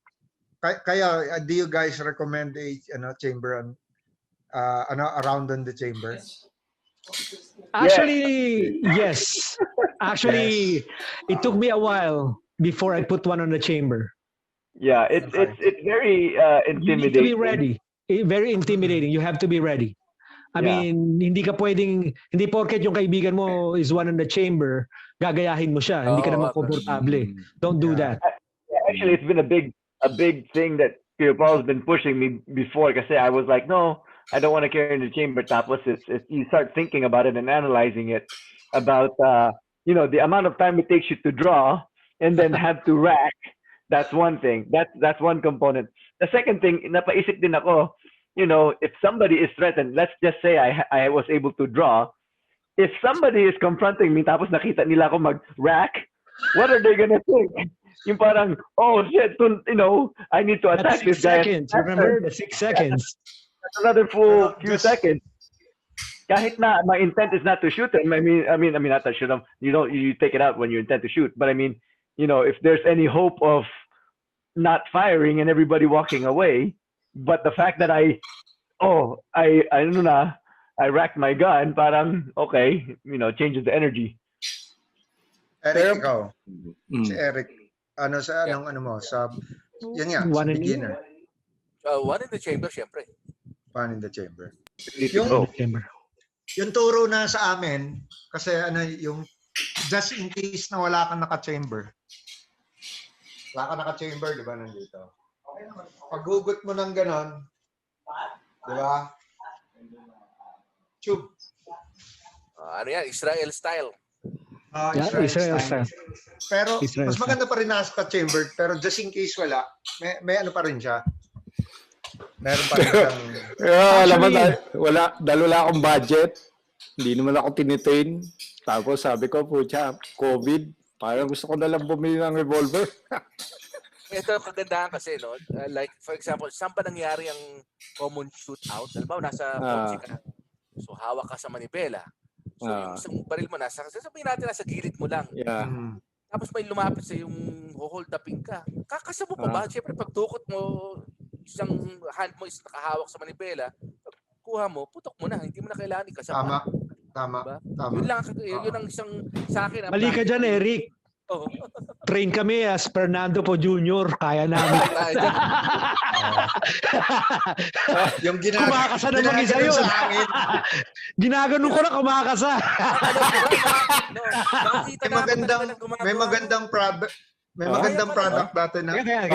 Ano pala? Yung gumawa nun? niya ng ganon. Yeah.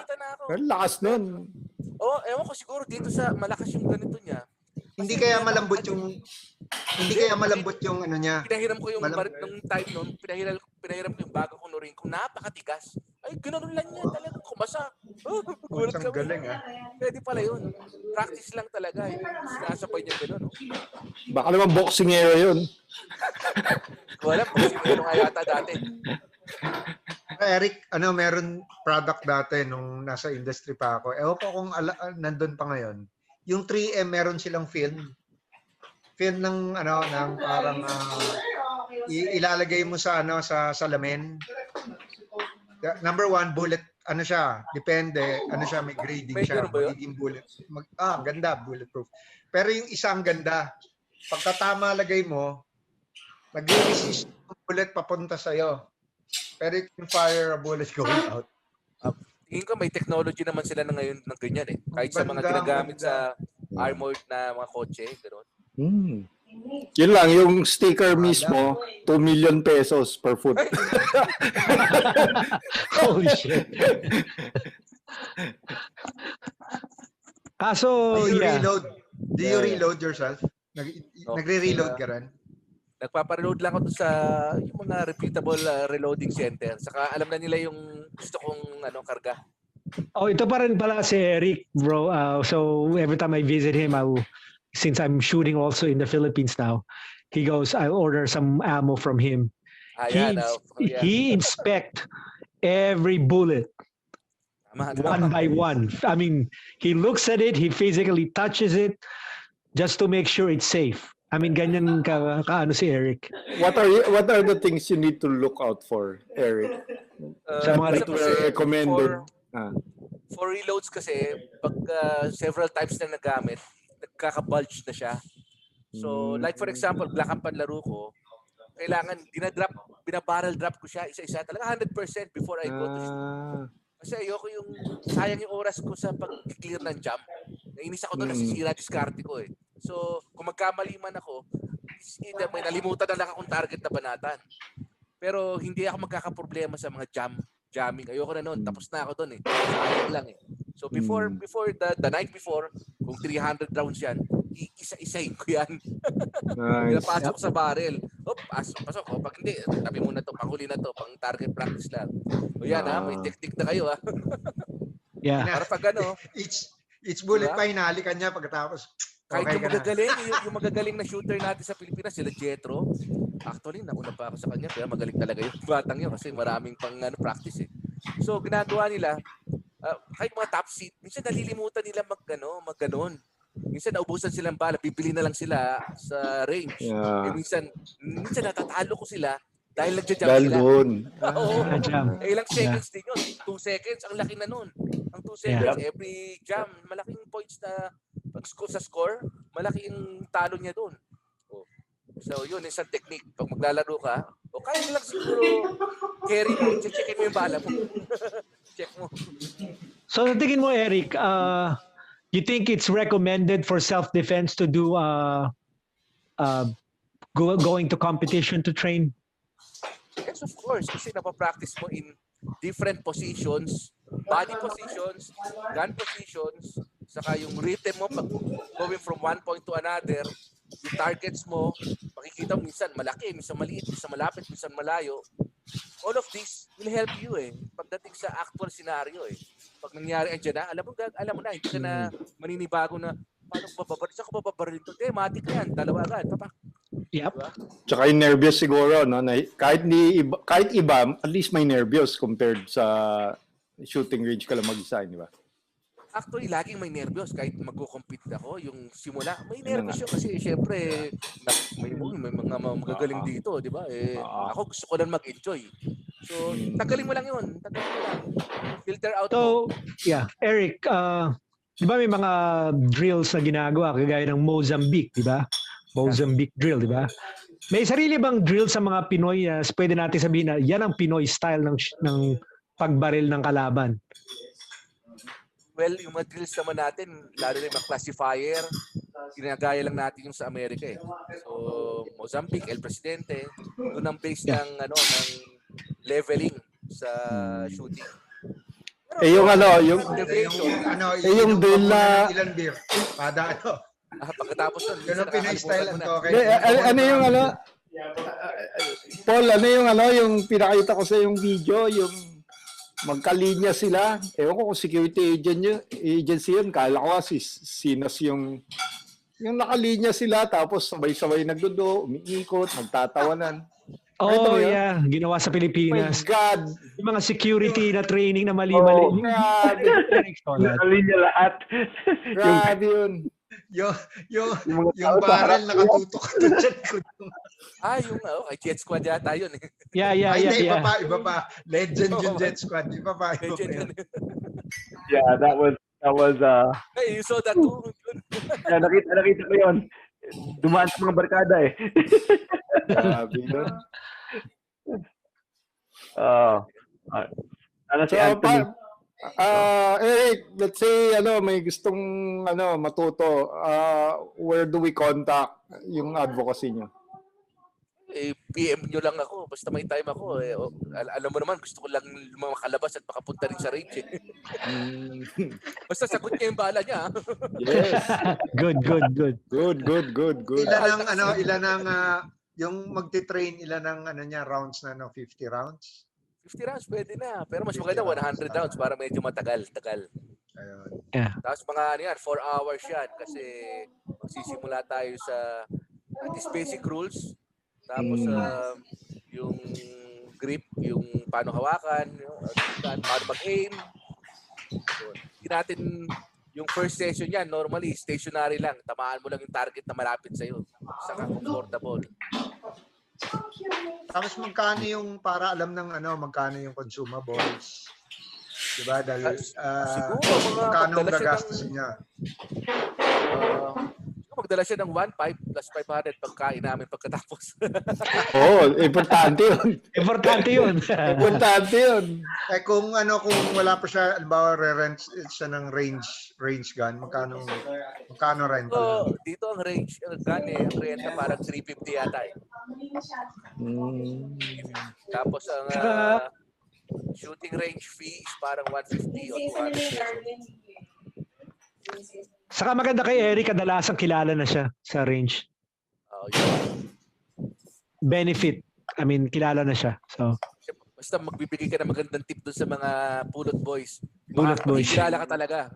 Malayo pa lang, sir! Buhatin yung gunbag mo. Muna na lang, masahihin ka. Bahala sa'yo. Di ba?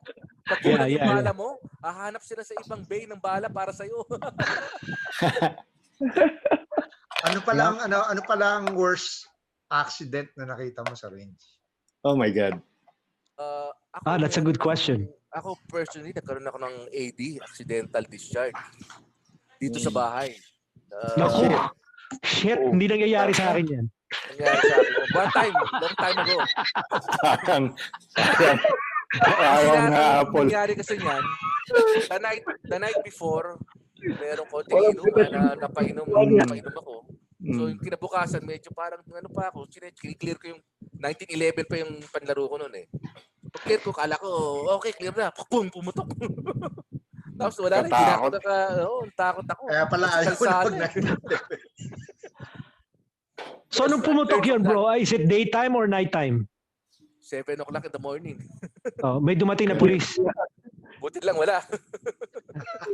Alam mo, ang statistic dito sa US, sabi yung kadalasan daw yung first discharge, even the second discharge ng accidental discharge ng baril, walang tatawag na pulis because they think it's a normal sound. Okay, dyan yun eh. Gulo eh. Yeah. Kasi para nila, ano lang, tas wala tatawag talaga. I mean, not unless it's multiple gunfire. But yung mga 1 and 2, wala raw talagang tatawag. They're not gonna call. Pwede ka mag-AD dyan. So by the way, makalimutan ko kanina ko pa tinatanong, gustong tanongin. Sa backyard mo, can you shoot targets? Dito sa law, city. by law. May city ordinance ba? No. Sa probinsya kasi ginagawa yun, not unless may nag-complain sa'yo. Pag may nag-complain sa'yo, pwede kang madali doon. But if not, di ba? Shoot ka. Pero ba't pagagawin yun, di ba? Go to the range. Hindi, pagtatanong lang. Yeah. Bawal. Oo nga, Jun, ikaw talaga, oh.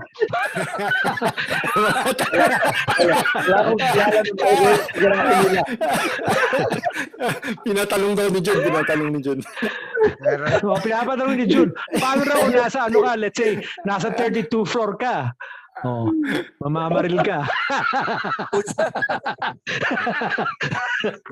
Iba na yun. Hirap yun. Yeah. Kaso, let's say, what do you think, let's say, as a business, opening a gun range or a gun store in the Philippines, you think it's a good idea? Not now. Well, not now. Saka, maraming licensing na kailangan. Tapos, when you deal with government, mahirap. Lalo na yung firearms, mahirap yan talaga. Not unless connected ka. Okay. Yeah. So the best way is have friends who own ranges. Di ba? Ranges. Wala ka ng problema. Doon ka na lang. Bayad ka na lang. Wala kang problema. Yeah. It's a good business kung meron kang tie up na General. travel agency. Well, number one, general. Number two, travel agency. Kasi by law, di ba dito, ang bayad namin, katulad nun, sabi niya 850 na ngayon. 850 pesos. Yung mga Japanese, sa by law, $850. O, tingnan mo. Ganun. Iba yung presyo. Magkaiba. Yeah. I'm just thinking about it. Maganda rin naman tanong kasi most of our followers are mga Pinoys din, maybe in the Philippines. Kasi ang goal talaga namin is to educate Filipinos in the Philippines. Saka yung mga Pinoys here na working in the US or abroad na babalik ng Pilipinas so they know the law para Yep. Kaya ginagawa namin tong show na to. That's why we invited you to talk here to educate them. Correct. Yeah. So Eric, meron bang existing ngayon these days na what they call this yung pang CQB, mga kill rooms na for training? May existing Meron sa mga kampo. Meron sa mga kampo. O minsan nagpapa-set up talaga. Pag may trainings, may ganun. Pero mahal ba yung training nung ganun? Yung huling training na pinasali ko yung anak ko, parang 5,000 yata 2 days yun sa Bulacan. Per 2 days naman. 2 days. Tapos Sulit naman. Mura na yun. 600 rounds yung bala. Kasama na yung pagkain doon. Wala, kanya-kanyang bili pala. Wala. Actually, mura yun. Mura yun. Actually, Paul, magandang business nga na parang vacation, training sila sa bundok dito, no? Mga sundalo nagtuturo sa kanila. Actually, yung nga pinag-uusapan na. Mga pula. Ayun. Remember, I brought this, iba ang turo ng military sa civilian. yeah. Ako nung nag-train ako rin doon sa Bulacan, pinagalitan ako nung ako'y trigger finger out. Nagagalit sila kasi hindi ka raw ready nun. Dapat laging kasi iba. Ibang kanilang orientation. Kahit yung ngayon may findings ngayon ng nag-iba ngayon ng CQB training nung 'di ba nag-cross ang galing na nangyari because of Afghanistan eh. Saka yung mga nangyari sa Marawi na nangyari, nag-iba rin ang galaw nila. Nag-iba dahil kasi sabi nila yung kadalasan first phase yung urban warfare kasi. US military na influence ng mga police. Kasi na-realize nila ang gagaling pala ng mga SWAT sa CQB. Better than soldiers. Kasi parating na Mas madalas kasi yung mga police sa LA, putsan, dalas makipagputukan yan eh. Mas madalas pa sila sa Pero as time progressed, na-realize nila yung CQB kasi ng police is to anong tawag doon? Para mag-rescue ka ng hostage. Sila iba. Kaya to eliminate sila. Iba yung sa sundalo, so iniba nila. Namamatay sila doon sa Talagang kailangan constant ka ng pag-aaral. Ako nawala lang ako ng how many years sa industry. Hindi naman ako talaga trained dahil kami yung mga kontratista, kami nag-hire ng mga nagtuturo eh. Pero ngayon yung mga pag binabasa ko, sabi ko, sobrang dami na pala. Yung parang doktor, yung alam mo before, hindi na ngayon. Ang daming bagong malalaman, no? Maraming learnings, ang dami. Iba-ibang scenario, iba-ibang application. Yeah. Yun ang maganda ngayon in this time, marami tayong cross exchange ng information. At saka ngayon madaming napansin ko, mas madami na ngayon yung mga magaling na babae nakabikini tapos bumabaril. Matataranta yun. Matataranta ka nun. Alam mo, dagdag na lang nun para kumlik yung channel. Di ba, babae namamaril. Dagdagan mo ng pusa. Gagaling ang peripheral vision mo. Puchi, nakatingin doon, pero yung mata ko, nakakita yun. Doon ako nahasa eh. Hanggang tingin na lang, dapat diretso dito. Pag gumana, hindi, ang galing mo nga eh, Eric, ang galing mo, bullseye ka parati, pero nakaganyan ka lang eh.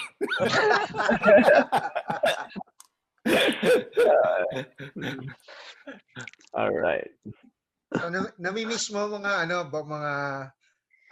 mga barkada mo sa range. Nakikita pa naman kami, kaya lang hindi kami pumuputok, nagiinuman lang kami. Paul, ilan kayo? Ano yung group nyo ulit? Sorry, late ako late ako. Di ba meron kayong group? Eric. Ano yung name ng group nyo? Tapos Go ahead, Eric. Same school lang? Or ano? Eric, ano yung name ng group nyo? Spades ang aming, yung Spades ang pangalan. And is it composed of school members lang, yung mga classmates nyo? Or, mga ordinary gun-loving people na mahilig lang mag-train, matuto sa firearm use, naglalaro paminsan-minsan. Ayun, tapos area namin, more or less, sa same South Metro Manila. Tapos nag-sponsor ba kayo ng mga events? Kayo mismo, mga competition? Bali, yung interclub lang. Yung minsan sa club lang namin, may fan shoot kami. So yun, nagkikita-kita kami. Kaso maraming champion sa club namin.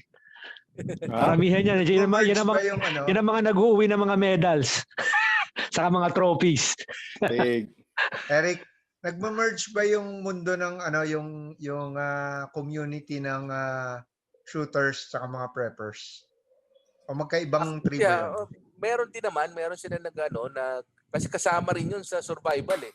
So at least pati knives kasama, pati archery kasama. Nag-archery rin kami nung time na gun ban. Wala kang ginawa. Tama, nakalimutan ko yun. May archery. Panshoot namin, archery. Nice. Tapos natalo pa ako nung anak ni Cassie. what are the major shooting events na if hindi ka ikaw competitor ka eh. Ano naman pakikwento naman ng landscape ng shooting events sa local and then international kung serious shooter ka. Ano yung mga Wimbledon dyan? Ano yung mga things to look out for? Okay. Sa local, yung mga palaro dito, may level 1, level 2, level 3. So level 1 depende sa number of stages lang. So yung level 3 o level 4 nasa mga 30 stages yun. So ang dami mong course of fire, saka dami mong balang gagastusin doon. Nakakapagod yun. Magastos yun. Tapos yung mga nagta-top seed doon, sumasali sa international events. So yun, may mga sponsor na yun. So nakita mo naman mga Filipino shooters, ang daming yung nagsasucceed sa labas. Magagaling mga Pilipino. Yeah. That's with limited ammo too. I mean, conserving ammos. I don't think you'll get to the top level na hindi ka na sponsored because sa gastos. Bahala lang. So bahala pa lang. Yung executive time na bibitawan mo para lang pumatok. Oo. Iba talaga pag supportive yung parents nila o yung may nag-arm score, ginawa silang in-sponsoran sila. Ayan, pananatingan yan. Arm score. We're looking for sponsors, arm score. Oo nga. Plug. Yeah. Yung if you want to be as good as sino yan? Milicek? Sino yan? Michilek. Gabi yan, no? Alam ba, pumunta yung dito? May picture nga kami dalawa. Tino mo sa mo. Si Jerry Michilek. Jerry, yeah. Mga year 2, early 2000, pumunta dito. Picture ako sa idol ko. Hey! Picture kami. Pistol lang gamit. Ang bilis talaga ng taong yun. Talagang ang bilis. Pati yung... Tsaka accurate. Yung revolver niya, pag change niya ng revolver, parang binabato lang na gano'n. Hindi eh. Pag gumanon ka lang, kisap mata mo eh. Ayun, nakaload na. Ang bilis. Grabe yun. Wow. Next level stuff. Saan siya state? Hindi ko alam kung saan. Hindi ko na. Jun and Paul show. That's a good Jun and Paul show. Interview nyo, pare. Yung anak na lang, si Lina. Ang ganda ba? Magaling na shooter din. Magaling na shooter din yung anak, yeah. Wala raw silang ginawa sa bahay, kundi pumutok. Ginawa nila. Eric, nagsubukan na rin ng long range sniping. May competition na mga 200 meters, 300 meters. Meron kaming sinalihan ako dati rifle, bundok sa bundok. Nasa Kalatagan yun, Batangas. Nasa isang bundok kami yung target namin nasa baba. Yung meron lang 3 flag katabi ng target. Yung 3 flag doon, titingnan mo, ang purpose doon is to watch where the wind is going. So pag let's say, papunta sa right yung hangin, magko-compensate ka to the left. Parang gano'n. So magko-compensate ka para tamaan mo yung target. Bali wala yung scope mo. Kung dead zero ka noon, hindi mo tatamaan dahil may hangin eh. Pero may time doon na yung 3 flag noon, iba-iba yung galaw. Wow! Kasi parang yung area nung yung hangin, mountain, may vortex. May parang gumaganon. So, hindi ko alam paano tamaan. May spotter ka. Baka bumabaril ka nung may typhoon yun, Eric. So, nakakatawa lang. Yung rules ba nun, pare-pareho kayong rifle make or kanya-kanya? Mayroon lang standard rifle, basta standard 16.5 inch. Mayroon naman minimum 14.5 rifle na length ng rifle. Yun ang pwedeng pinaka-minimum. Pero ngayon, yung mga bagong palaro ngayon, may category na ng PCC, may SBR, so may Rolly, SBR, micro So pinapayagan nila kaya okay na rin 'yun. Mahal kasi yung yung rifle na malalaki, mahaba. Bawal ang rifle ngayon, 'di ba, sa civilian. So bawal yung 5.56. Pero yung mga PCC pwede. PCC pwede. 9mm, 45. Pero yung curious lang ako dahil halimbawa ako walang alam di ba? Pero si Jun kasi sinong mas nauna sa inyo, Paul and Jun? Nauna ka ba, Paul? Sabay kami nag get our license, but Kuya Paul started a little bit earlier. So what would you say, anong level nyo ngayon? Milichek level naman kayo? Wala. Ang layo. Nag-invite din siya. Actually, kasi si Jun, tamad mag-practice yan eh. Dinala ko binisita ko yan sa kanila, tapos punta kami ng shooting range. Tinuturo ako ng mga drills na ginagawa ko. Actually, this is a good story. Jun, ikaw nga magkwento. No, ikaw na magkwento. You go. So, may mga drills akong ginagawa kasi how to improve. Marami na rin akong naging instructor na natuturuan ako. So, for me, friend ko naman siya. I'll share my knowledge. So, ando kami sa shooting range. Yung isang safety officer, Pinoy, nanonood sa amin. So, next thing you know, sabi ko, nung natapos na yung mga drills namin, naglagay lang ako ng tape. Yung isang tape. Masking tape. Nilagay ko ng 20 yards. So sabi ko kay June, okay, yan ang target natin. Tirahin natin yan. Unang putok ni June, tinamaan kaagad yung tape. Nice. 20 yan. Mintes, hindi gumalaw yung tape eh. Pangalawang putok, tumama na naman si June. Siyempre ako pinagpapawisan na ako, ako yung instructor. Hindi ako makatama. Nanonood ko sa amin yung mga range officer. Nanonood yung range officer. So, bumaril uli ako, mintis na naman. Sabi ko, yes, ako nagtuturo, ako hindi makatama. Saka ito pa, ang gamit ni June is yung Taurus. Ang gamit ko, Glock. If you look at the barrel, mas mahaba yung barrel ko kaysa kay June. That means I have more control. Sinuwerte naman, nung pangatlong round namin, siya naman ang mumintis, ako naman ang tumama. Sabi ko, savior. Next thing you know, dalawa ng safety officer yung nanonood sa amin. Sabi ng safety officer, paano kung ganito? Dinala yung tape. Mas maliit na target ngayon nilagay. Diba? Sabi, lipat kayo rito. Just go to the middle of the range para, kasi ngayon, ang dami ng range officer na manonood sa amin kasi gumagawa kami ng mga trick shot eh. Saka naglagay din kami ng cotton bud, yung dulo lang. Yun ang patatamaan namin. Tinatamaan namin ni June. So, nung nilagay nila ng 20 yards uli, hindi tumatama yung mga safety officer. Kami ni June. Nakilaro na. Nakilaro sila. Kami sa pool namin ng sapul. Next thing you know, pare, in that range, sa tingin ko lahat ng safety officer nandun sa room namin. Saya. Like lahat nag-step up na eh. Yan, lahat nag-step up. They start doing tricks and whatnot. Tapos nung paalis na kami, lumapit yung safety officer. Tinanong sa amin kung instructor daw kami. Kaming dalawa ni June. Nice. Yeah. Sabi namin hindi. Sabi ko, we don't teach firearms, but we teach Filipino martial art. Pilipinoy naman. So actually, it was good. Then Marunong mag-Tagalog. Hindi. Marunong mag-Tagalog. Film. So, but it was a good experience. I mean, doon ako talaga pinagpawisa ko. Ngayon ako nagtuturo, mas magaling pa yung tinuturo ako. Almost like when I taught Henry. Man, he shot like twice, bullseye. And I'm like, I can't do that.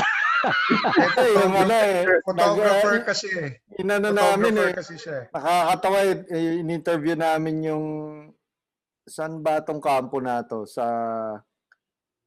anong lugar to? Sa May Mindanao eh. Pumunta kami doon sa nung special forces doon eh. So pinag-gun range kami. Yung yung rifle, may spatter.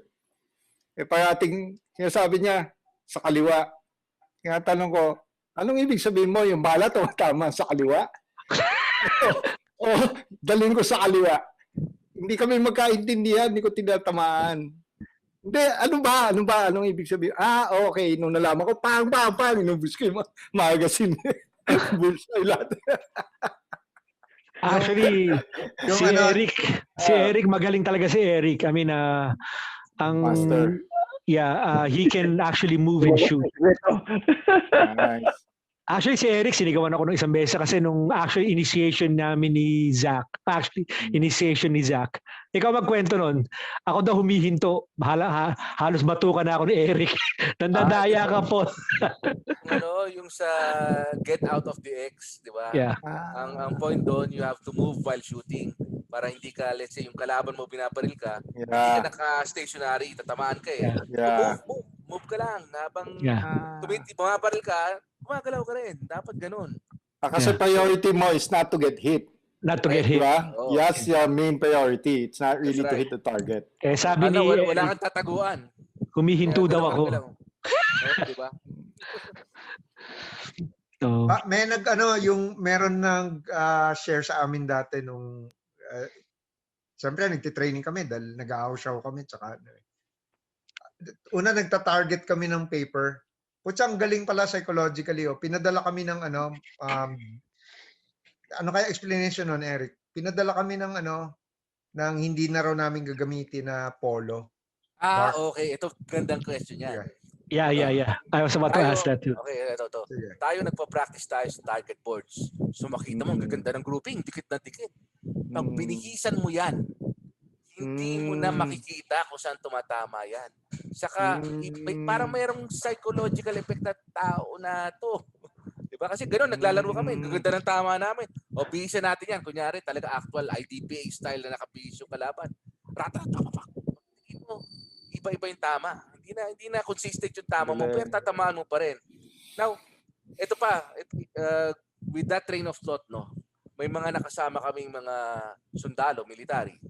Tapos, mga civilians, yung tama na sa mga target papers nila, groupings, gaganda. Yung mga military, kalat-kalat. Tapos, sabi nila, nag-high five sila.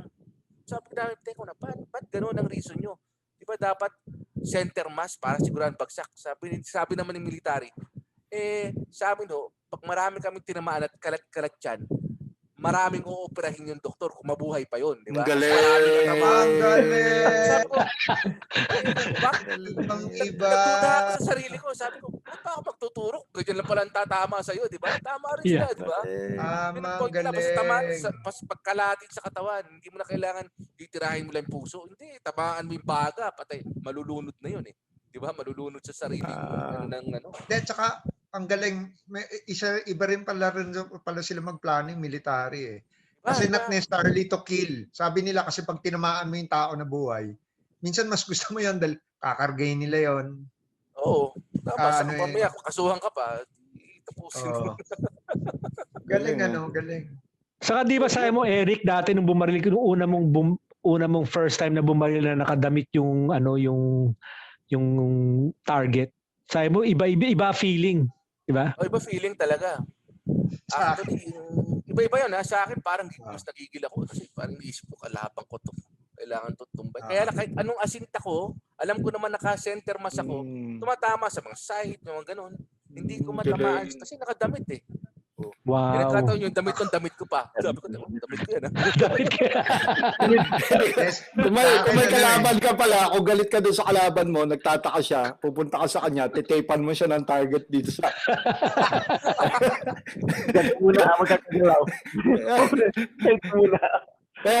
Question lang, if you are a competitor, syempre iba yung level ng competitor eh, di ba? More than how important is cardio? Do you actually train your cardio before competition? Yes, oo. Kaya before that, actually, ginagawa ko kahit yung sa TV, yung mga walking exercise, yung mga, aside from walking, yung parang Zumba. Kasi more on lateral, may movements ka na madalas lateral movement eh. Hindi naman normal sa atin yan, di ba? Normally, diretso, atras lang tayo eh. So you have to, yung ma-practice mo lang yung diagonal, lateral, left and right na movement para pag ginawa mo yun, hindi ka matatalisod ng sarili mong paa. Oo nga, no? Oo nga, no? Pa-side steps kang gano'n. Pag yun, ginagawa sa Zumba yun eh. Kakatuwa nga eh. Saka si Eric, nag-ano ka rin? FMA ka rin, Eric? Nag-FMA ka ba? Hindi, nanonood lang ako kay Paul eh. Sabihin ni Paul, may sasabihin ka. Actually, sabihin ko sa inyo, si Eric malakas baga niyan, swimmer yan. Ah, He swims. He swims a lot. So Kaya pala, don't make him fool you. That guy has a lot of malakas ang baga niyan. Graceful tayo, graceful. Graceful. Dapat graceful. Eric. Siguro, go ahead. Go ahead, Henry. Go ahead. Tanong ko lang, di ba mga Pilipino kadalasan pag may mga turo is hit the hips. Ginagawa ba rin ba sa Pilipinas yan? Alam mo, noong World War II, karamihan ng mga sundalo sa atin sinasabi na center, mass, head, whatever. Kaso may mga Pilipino na alam ko dati ata, ang target kadalasan nila, hips. Yeah, true. Kasi basically nung panahon noon, hindi naman tayo matatangkad pa eh. So yung center of mass natin, hip ng kalaban. Di ba? Yeah. Ganun lang yun. Yun lang yung at tingin kong reason doon. Saka syempre, pag tinama mo sa immobilize na yan. Hindi na makagalaw. Correct. Go ahead, Henry. You had a question. Nakalimutan ko eh. Okay. Old age na. Tipin nyo muna ha. Bigyan mo lang ako ng 3 minutes. May kakausapin lang ako. Okay. Sige. Wait lang. Kayo, hindi nyo nakalimutan mag-record ha? Ayun, it's recording. Yeah, it's recording. Tatawa Masarap kausap si Eric, bro. Masarap kausap si Eric. Mukhang enjoy siya sa sayang hindi niya nasimulan. So, kailangan niya panoorin yung simula. Ang ganda ng simula niya. Talaga. Anong age pa siya nagsimula? Hindi namin tinanong. Walang age kasi. Alam mo na. No age required. Mukha naman kasing bata natin yan eh. Kabatch ni Paul eh. Classmate ni Paul, di ba? Yeah, classmate ko. Yeah. Classmate. Ano rin yan? Si Jun ba is younger than us? Yeah, older. How old are you, Jun? Teka lang, what was, yeah, he's 40 old. pa lang si Jun ata, di ba? Jun, 40 ka pa lang? 44. Ha? Yeah. He's older 44? than us. 44. Matanda, kuya. 10 years older. Kuya. Paano po? Ano po? Ay, na-discover ko na pala kung bakit, di ba notice nyo para ako nakakalbo? Nahuli ko yung misis ko tuwing gabi. Kinukuha yung buhok ko. Ginagayuma pala ako. Kaya pala in love pa ako hanggang ngayon. Ginawa namin yung drill na yun, Paul, yung sa shirt, yung sinabi. Tuwan-tuwa si Mike, tinawag yung isang instructor, Johnny, tingnan mo to. Sabi ka ng tinignan. Huwag tingnan ganun, sabi, bata, killer ka. Puta lang dito. Go ahead, guys. Yeah. Should we get ready to wrap up and maybe like Yep. 10%. Yeah, dito na lang. Yep. My battery on my si Anthony para mag-ready na? Si Anthony din ba nag-opening remarks? Yeah. Kasi ayaw namin biging Jun and Paul lang eh. Kasi masisira yung namin, yung namin. May client call si Tony, si Anthony. So message lang daw namin. Eric, are you back? Yeah, I'm here. Yeah. So, since we're going almost an hour and a half, maganda yung kwentuhan, but we're gonna probably do another follow-up with this kasi ayaw naman namin kunin lahat ng time mo, but we enjoyed all the information that you shared with us. Kung pwede lang, paki-review naman nung process para magkaroon ng license kung may mga taong gustong mag-carry ng baril dyan sa Pilipinas, babalik from, kung paki-review lang sa kanila. Memorize natin ngayon, banata natin. Banata natin, yes. So, to get an LTAP, if it's your first time to get a firearm, kailangan mo siya pa ng proof of identity. So, it's either passport or birth certificate. Kasi requirement na Filipino ka and you have to be 21 years old and above. So, tapos kailangan mo ng proof of billing. So, credit card bills, utility bills, kailangan padala ka rin nun. Next is yung parang proof of capacity na you have to show them na you can pay yung mga legal mga fees nila, diba? So those three plus an NBI clearance, police clearance, you have to go there to get your neuro exam, drug test, basically yun lang yun. Matagal lang doon basically pagkukuha ng mga pagka-gather nung other requirements. Pero the rest, isang puntahan na lang, may one-stop shop na, like yung neuro and drug test, doon mo na gagawin. Then it will take you probably 2 weeks to a month. Ganun ng sistema ngayon. Pero yung capacity, sorry, parang question ko lang sa capacity, proof of capacity. Kailangan ba ITR or pwedeng bank pwedeng certificate of employment, certificate of employment. Yeah, tapos saka Eric, gun safety, di ba? May gun safety rin. Yeah, pala tama. You also need to have a gun safety seminar. Dapat verify, parang verified pa sa FEO. Yun lang parang bakit mo pa be-verify? Kasi yung gun safety seminar naman verified rin ng krami, di ba? Yeah. So, anyway, siyempre naman. One time mo lang naman gagawin yung other requirements. Yeah. Sa succeeding renewals, yung simple na lang LTO, yung neuro, drug test, police clearance na lang. Yung NBI clearance, by the way, tinanggal na kahapon. Tinanggal na. Wow. Okay. Yun. So, yun ang kailangan sa LTAP. LTAP, so once okay. Nakuha mo na, you have a license to own a gun. Wala pa yung license per firearm mo. So, sa LTAP, may different types yan. May type 1 for maximum of 2 firearms. Type 2, maximum of 5. Type 3, maximum of 10. Type 4, maximum of 15. Type 5, 1 to sawa kung ilan ang kaya mong bilhin. Yeah. Bilhin, oo. Kaya lang malaki gastos mo nun. Saka may additional requirements na kailangan kang i-produce kung ikaw ay anti-collector, kung collector ka, or yun, ganyan. So, additional requirements yun. So, basically, sa mga civilians, kailangan lang naman natin isa o 2 baril. So, type 1 is enough. Pasok na. Diba? Yep. Pasok na. Tapos, there's meron kasi sa batas natin na yung ammo mo, you need to have ang maximum of 50 rounds of ammo per caliber, per gun mo.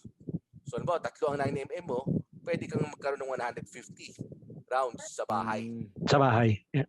But if you are a sport shooter, pag sport shooter ka, meron kang additional 1,000 pesos yung dati nilalagay rin sa LTAP mo, you can have parang minimum 500 rounds per caliber, per gun. No? So sa akin sport shooter, kaya marami akong bala. Good job. Marami akong bala. Tuturo rin naman ako di ba? Yeah. Okay. So yun. Tapos, aside from that one, so yung kailangan mo ng firearm license. So firearm license, madali na yan. Kailangan mo lang pakita yung LTAP mo. Tapos basically LTAP lang. Saka yung dealership sila na mag-aasikaso. So ang cost ng gun per firearm pistola is 1,600 pesos. So good for 4 years yun. So 1,600 pesos plus 200 for ID. So 1,800 ang lalabas mo per firearm na bibilin mo. Tapos permit to carry naman, kailangan mo yung LTAP mo, yung firearm license mo, tapos NBI clearance. Ewan ko kung tinanggal na nila kasi iba ang permit to carry at iba yung LTAP. Yung LTAP hawak ng PNP, FEO ang umahawak, yung PTC ang umahawak diyan ay si Chief PNP. Racket niya yun. Ano niya yun? Ano lang, fight na yun. Sorry, baka may magalit eh. So, ibang department yun. Hindi ko lang alam kung tinanggal sa batas yung NBI, dun lang sa LTAP. Ewan ko sa permit to carry kung kailangan pa nila o tinanggal na rin. So, basically, pag ikaw ay pupunta sa Krame, ang cost ng permit to carry ng pistol is 6,000 plus 200 yung ID. So, 6,200. Ngayon kagandahan doon, basta kompleto ka ng requirements plus yung threat assessment mo na sinasabi ko kanina, punta ka ng 7 o'clock to, 7:30, tapos ka ng before lunch, tapos na yung, labas na yung ID mo. Sa Wow. permit, ganun kabilis. Ganun kabilis. Maganda yun. Oo. Basta iba kasi yung process nila eh. Iba yung process ng LTAP. Mas maraming tao dun sa LTAP eh. Mhm. So yun yung mga documents na kailangan mo. So meron ka na nun, nakabili ka na ng baril, lagyan mo ng PTC, gusto mo mag-accessorize ng baril mo. Ang suggestion ko, wag muna, bugbugin mo muna yung baril mo. Saka na mag-accessorize. Yung gastos mo sa accessories mo, ilagay mo sa training. Ilagay mo sa range time, Yes, di ba? nice. Yun ang number one na dapat mo. Huwag mo nang pagandahin, di ba? Sabihin, ganun din naman yan eh. Pag binenta mo yan, ganun din ang presyo yan. Kahit may accessories pa yan eh. Babarating ka lang eh. Di ba? Yeah. So, invest on training kasi hindi na mananakaw sa iyo yun eh. Pag tinrain ka, wala nang makakakuha It's yours. sa iba na, it's Correct. yours for life. Di ba? Tapos, as much as possible, kung meron kang makitang iba-ibang klaseng training, meron kasing training sa marksmanship, yung simple-simple. Meron pang CQB, meron pang low light, o may pang specific firearm like shotgun training, may mga rifle, ang dami niyan. So mas may alam ka sa bawat isa, then piliin mo lang yung applicable sa iyo. Diba? Ayun. Very good. So yun ang magandang tip sa ating lahat. Nice. Okay, say something about your spades. Well, right now kasi may pandemic pa dito so hindi kami masyado active. Although we meet naman, we exchange pleasantries and do some fellowship madalas. Hopefully pag lumuwag na tong mga ano natin, tong sa pandemic natin, pag fan shoot ulit kami. Kasi masaya eh. Kikita-kita kayo for several years, magkakasama na naman ulit kayo. Ganyan. Yeah. Ganyan. How about your say something about what you've learned on knife defense with a pistol? Well, first of all, I'm very grateful. Yes? Meron. Wala daw, sabi ni Eric, wala daw kwenta yung nagturo eh. Well, joke. Sa knife defense, sa amin kasi, particularly for me, yung nagustuhan ko kasi naghahanap ako ng parang method na pag meron nangyaring, let's say, knife attack, yung makakapag-transition well ako from my firearm to address the situation. Kasi kadalasan nang nangyayari, nauunahan ng saksak bago ka makabunot ng baril. So, salamat kay Paul, binigyan kami ng idea kung paano namin makakapag-create ng distance at by time para ma-address namin situation. So, pag mayroong ganyan, alam namin gagawin namin, sasayawan lang namin ng konti bago habang pinupunutan, di ba? Yun. Yun ang maganda doon. Galing. Sasayawan. Oh. Nice wording. Pinapractice ko, pinagsusumba ako. So, and what we recommend also, yung sa dulo, am I right? Yung if you can't afford to buy a firearm. Yeah. Anything you can use the keys of your car. Yung magaganti, malalaki yun. Diba? You can pierce the eye, pierce dito, diba? Pwede dito, kung saan man malalampot, pwede dito, kung sa dista ka, kung saan mo pwedeng tirahin, diba? Kasi pag malapit yan, mas madaling tamaan pag malapit, lalo kung di kitang kayo, diba? Sa akin lang naman, pag ang rule ko, pag mas matangkad sa akin, didikitan ko. Pag mas maliit sa akin, lalayuan ko kasi mas mabilis siya sa akin. Yeah. So situational awareness, any last thoughts on situational awareness? Be observant sa surroundings nyo. So, malaman mo naman, there's always this gut feel. Pag naramdaman mo yun, as much as possible, kung kaya mong umiwas, iwas na lang, di ba? Don't have to go through it kasi baka minsan may feeling ka na hindi maganda, di ba? Sa crowd, hindi maganda. Just leave. Para wala nang mangyari. Di ba? Iwas. Kasi pag may mangyari, malamang sila yari sa'yo. Ganun mangyayari nun eh. So, iwas na lang. Iwas gulo. Di ba? So, any questions from the panel? Parang nasagot niya lahat eh. Ang galing eh. Nasagot lahat eh. No, that was a very great. Paano kaya ang kuha ng permit ng RPG tsaka ng tangke? Bawal po sa atin sa batas na kasi yun eh. Hindi na siya type A weapon. Hindi na siya carry weapon. Kailangan 2 tao na. So, bawal sa atin yun. Hindi, kaya nga gusto ko, magbakasyon tayo sa Vietnam. Kasi sa Vietnam, di ba sa tourist, may RPG range sila. Meron ba doon? Meron, tingnan mo sa YouTube. Yun ang racket diba? nila eh. Mahirap naman no, mahal siguro ang bahala nun. Sa States may mga ganyan, di ba? Meron. Pwede sa States eh. Meron.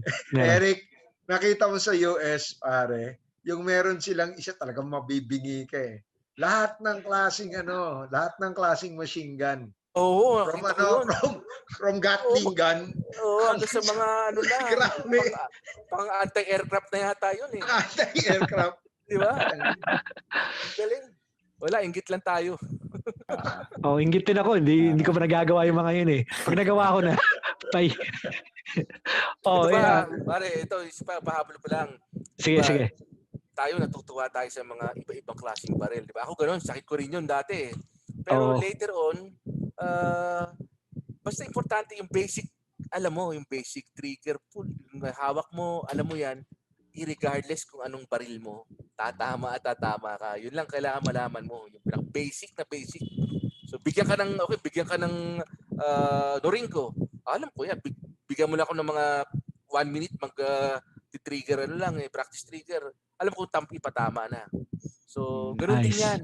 Pag nalaman, you don't have to buy the most expensive gun. Kasi, di ba, bili ka lang nung kaya mo. Tapos, mapapag-practicean mo. Actually, pinaka-importante, mapapag-practicean mo eh. Correct. Yung mahal na baril, baka hindi mo gamitin. Hindi mo gamitin. Di-display mo lang. Kagaya nung pabo knife mo, display mo lang. May number yun. Parang yan yung mga comics na hindi binubuklat o kaya yung mga collection yun. Yung mga Gundam na hindi binatanggal sa Voltes 5 na hindi tinatanggal. Kaso maganda yung maganda yung sinabi mo. That's true. You need to learn para kahit anong baril pwede mong gamitin. Ganun lang. Basic lang naman eh, di ba? So, yung sayang. Kasi marami sa atin na excite. Maganda to, na peer pressure. Kuha nga ako niyan. Yeah. Kaya ako nag-transfer from 1911 to Glock una ayoko ng Glock kasi parang simple plastic. Magaan, paano pag inampas mo sa kalaban mo, di ba? Baka hindi mabukulan. Pero na-realize ko, pag yung 1911 ko, nahuhulog sa pantalon mo dahil mabigat. Diba? Yeah. Pagtatakbo, hahawakan mo pa. So, tapos yung pag nasira, ang daming gagalawin. Minsan pati ako nga, hindi na ako nagbubukas ng baril na umaabot sa doon sa mismong ganong level na internals eh. So, mali lang galaw mo doon, yung baril mo magiging parang armite na dire-diretso. Ang hirap buksan, lagi ka nahihiwa, di ba? Ang daming Yeah. No offense sa 1911, nagsimula rin ako doon eh. Meron din ako 1911, nakatabi na lang. Naka-display. Okay, good advice, Eric. I mean, I know it's always a pleasure talking to you.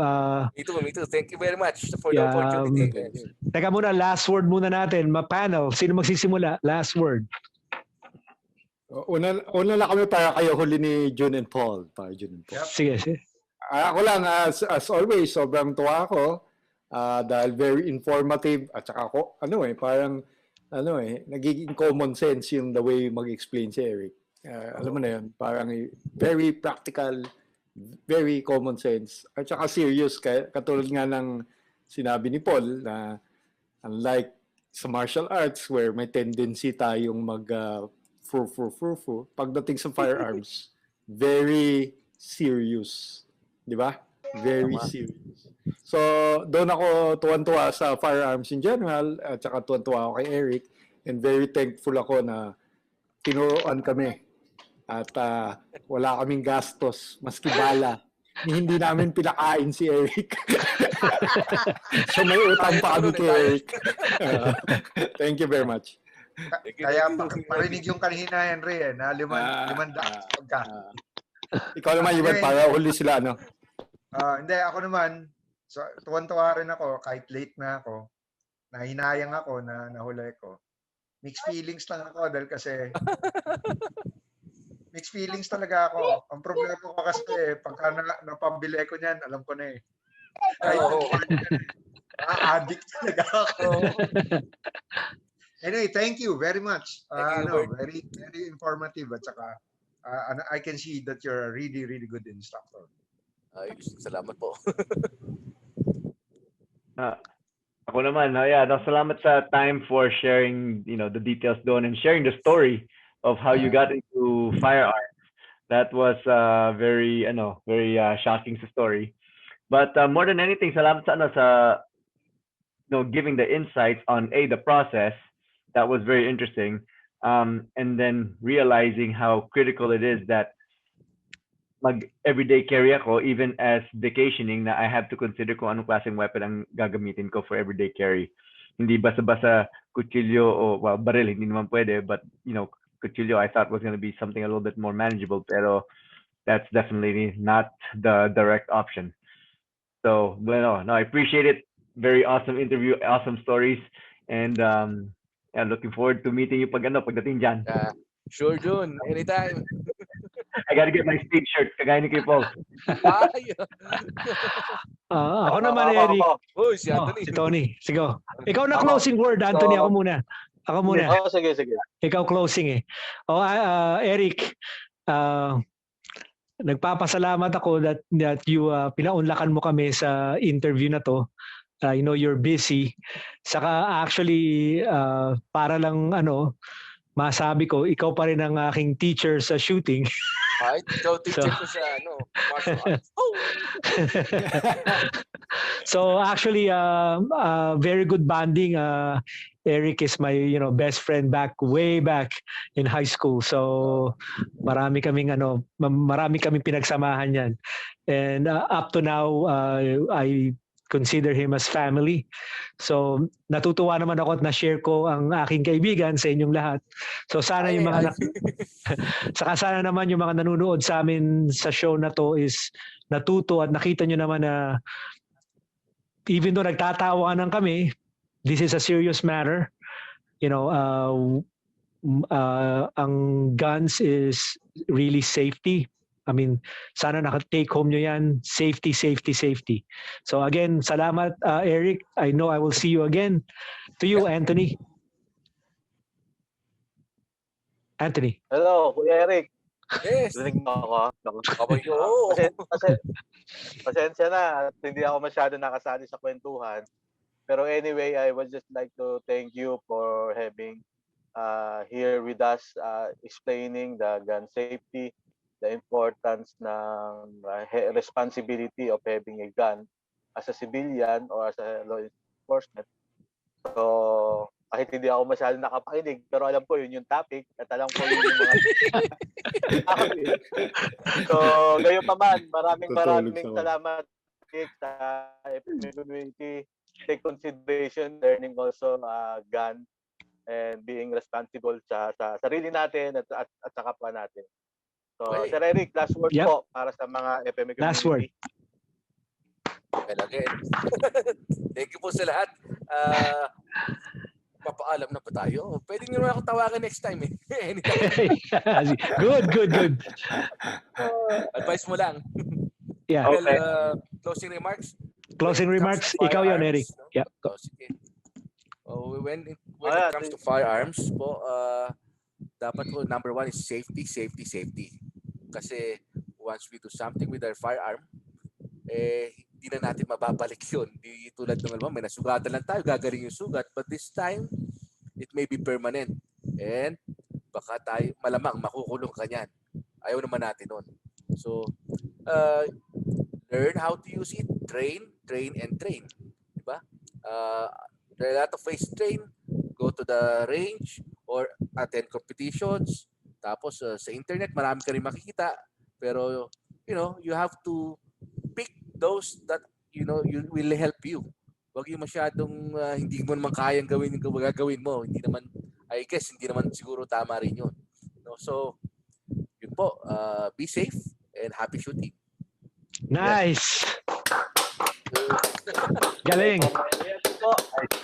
Thank you. So, Thank you. palakpakan tayo kay Kuya Eric. Salamat.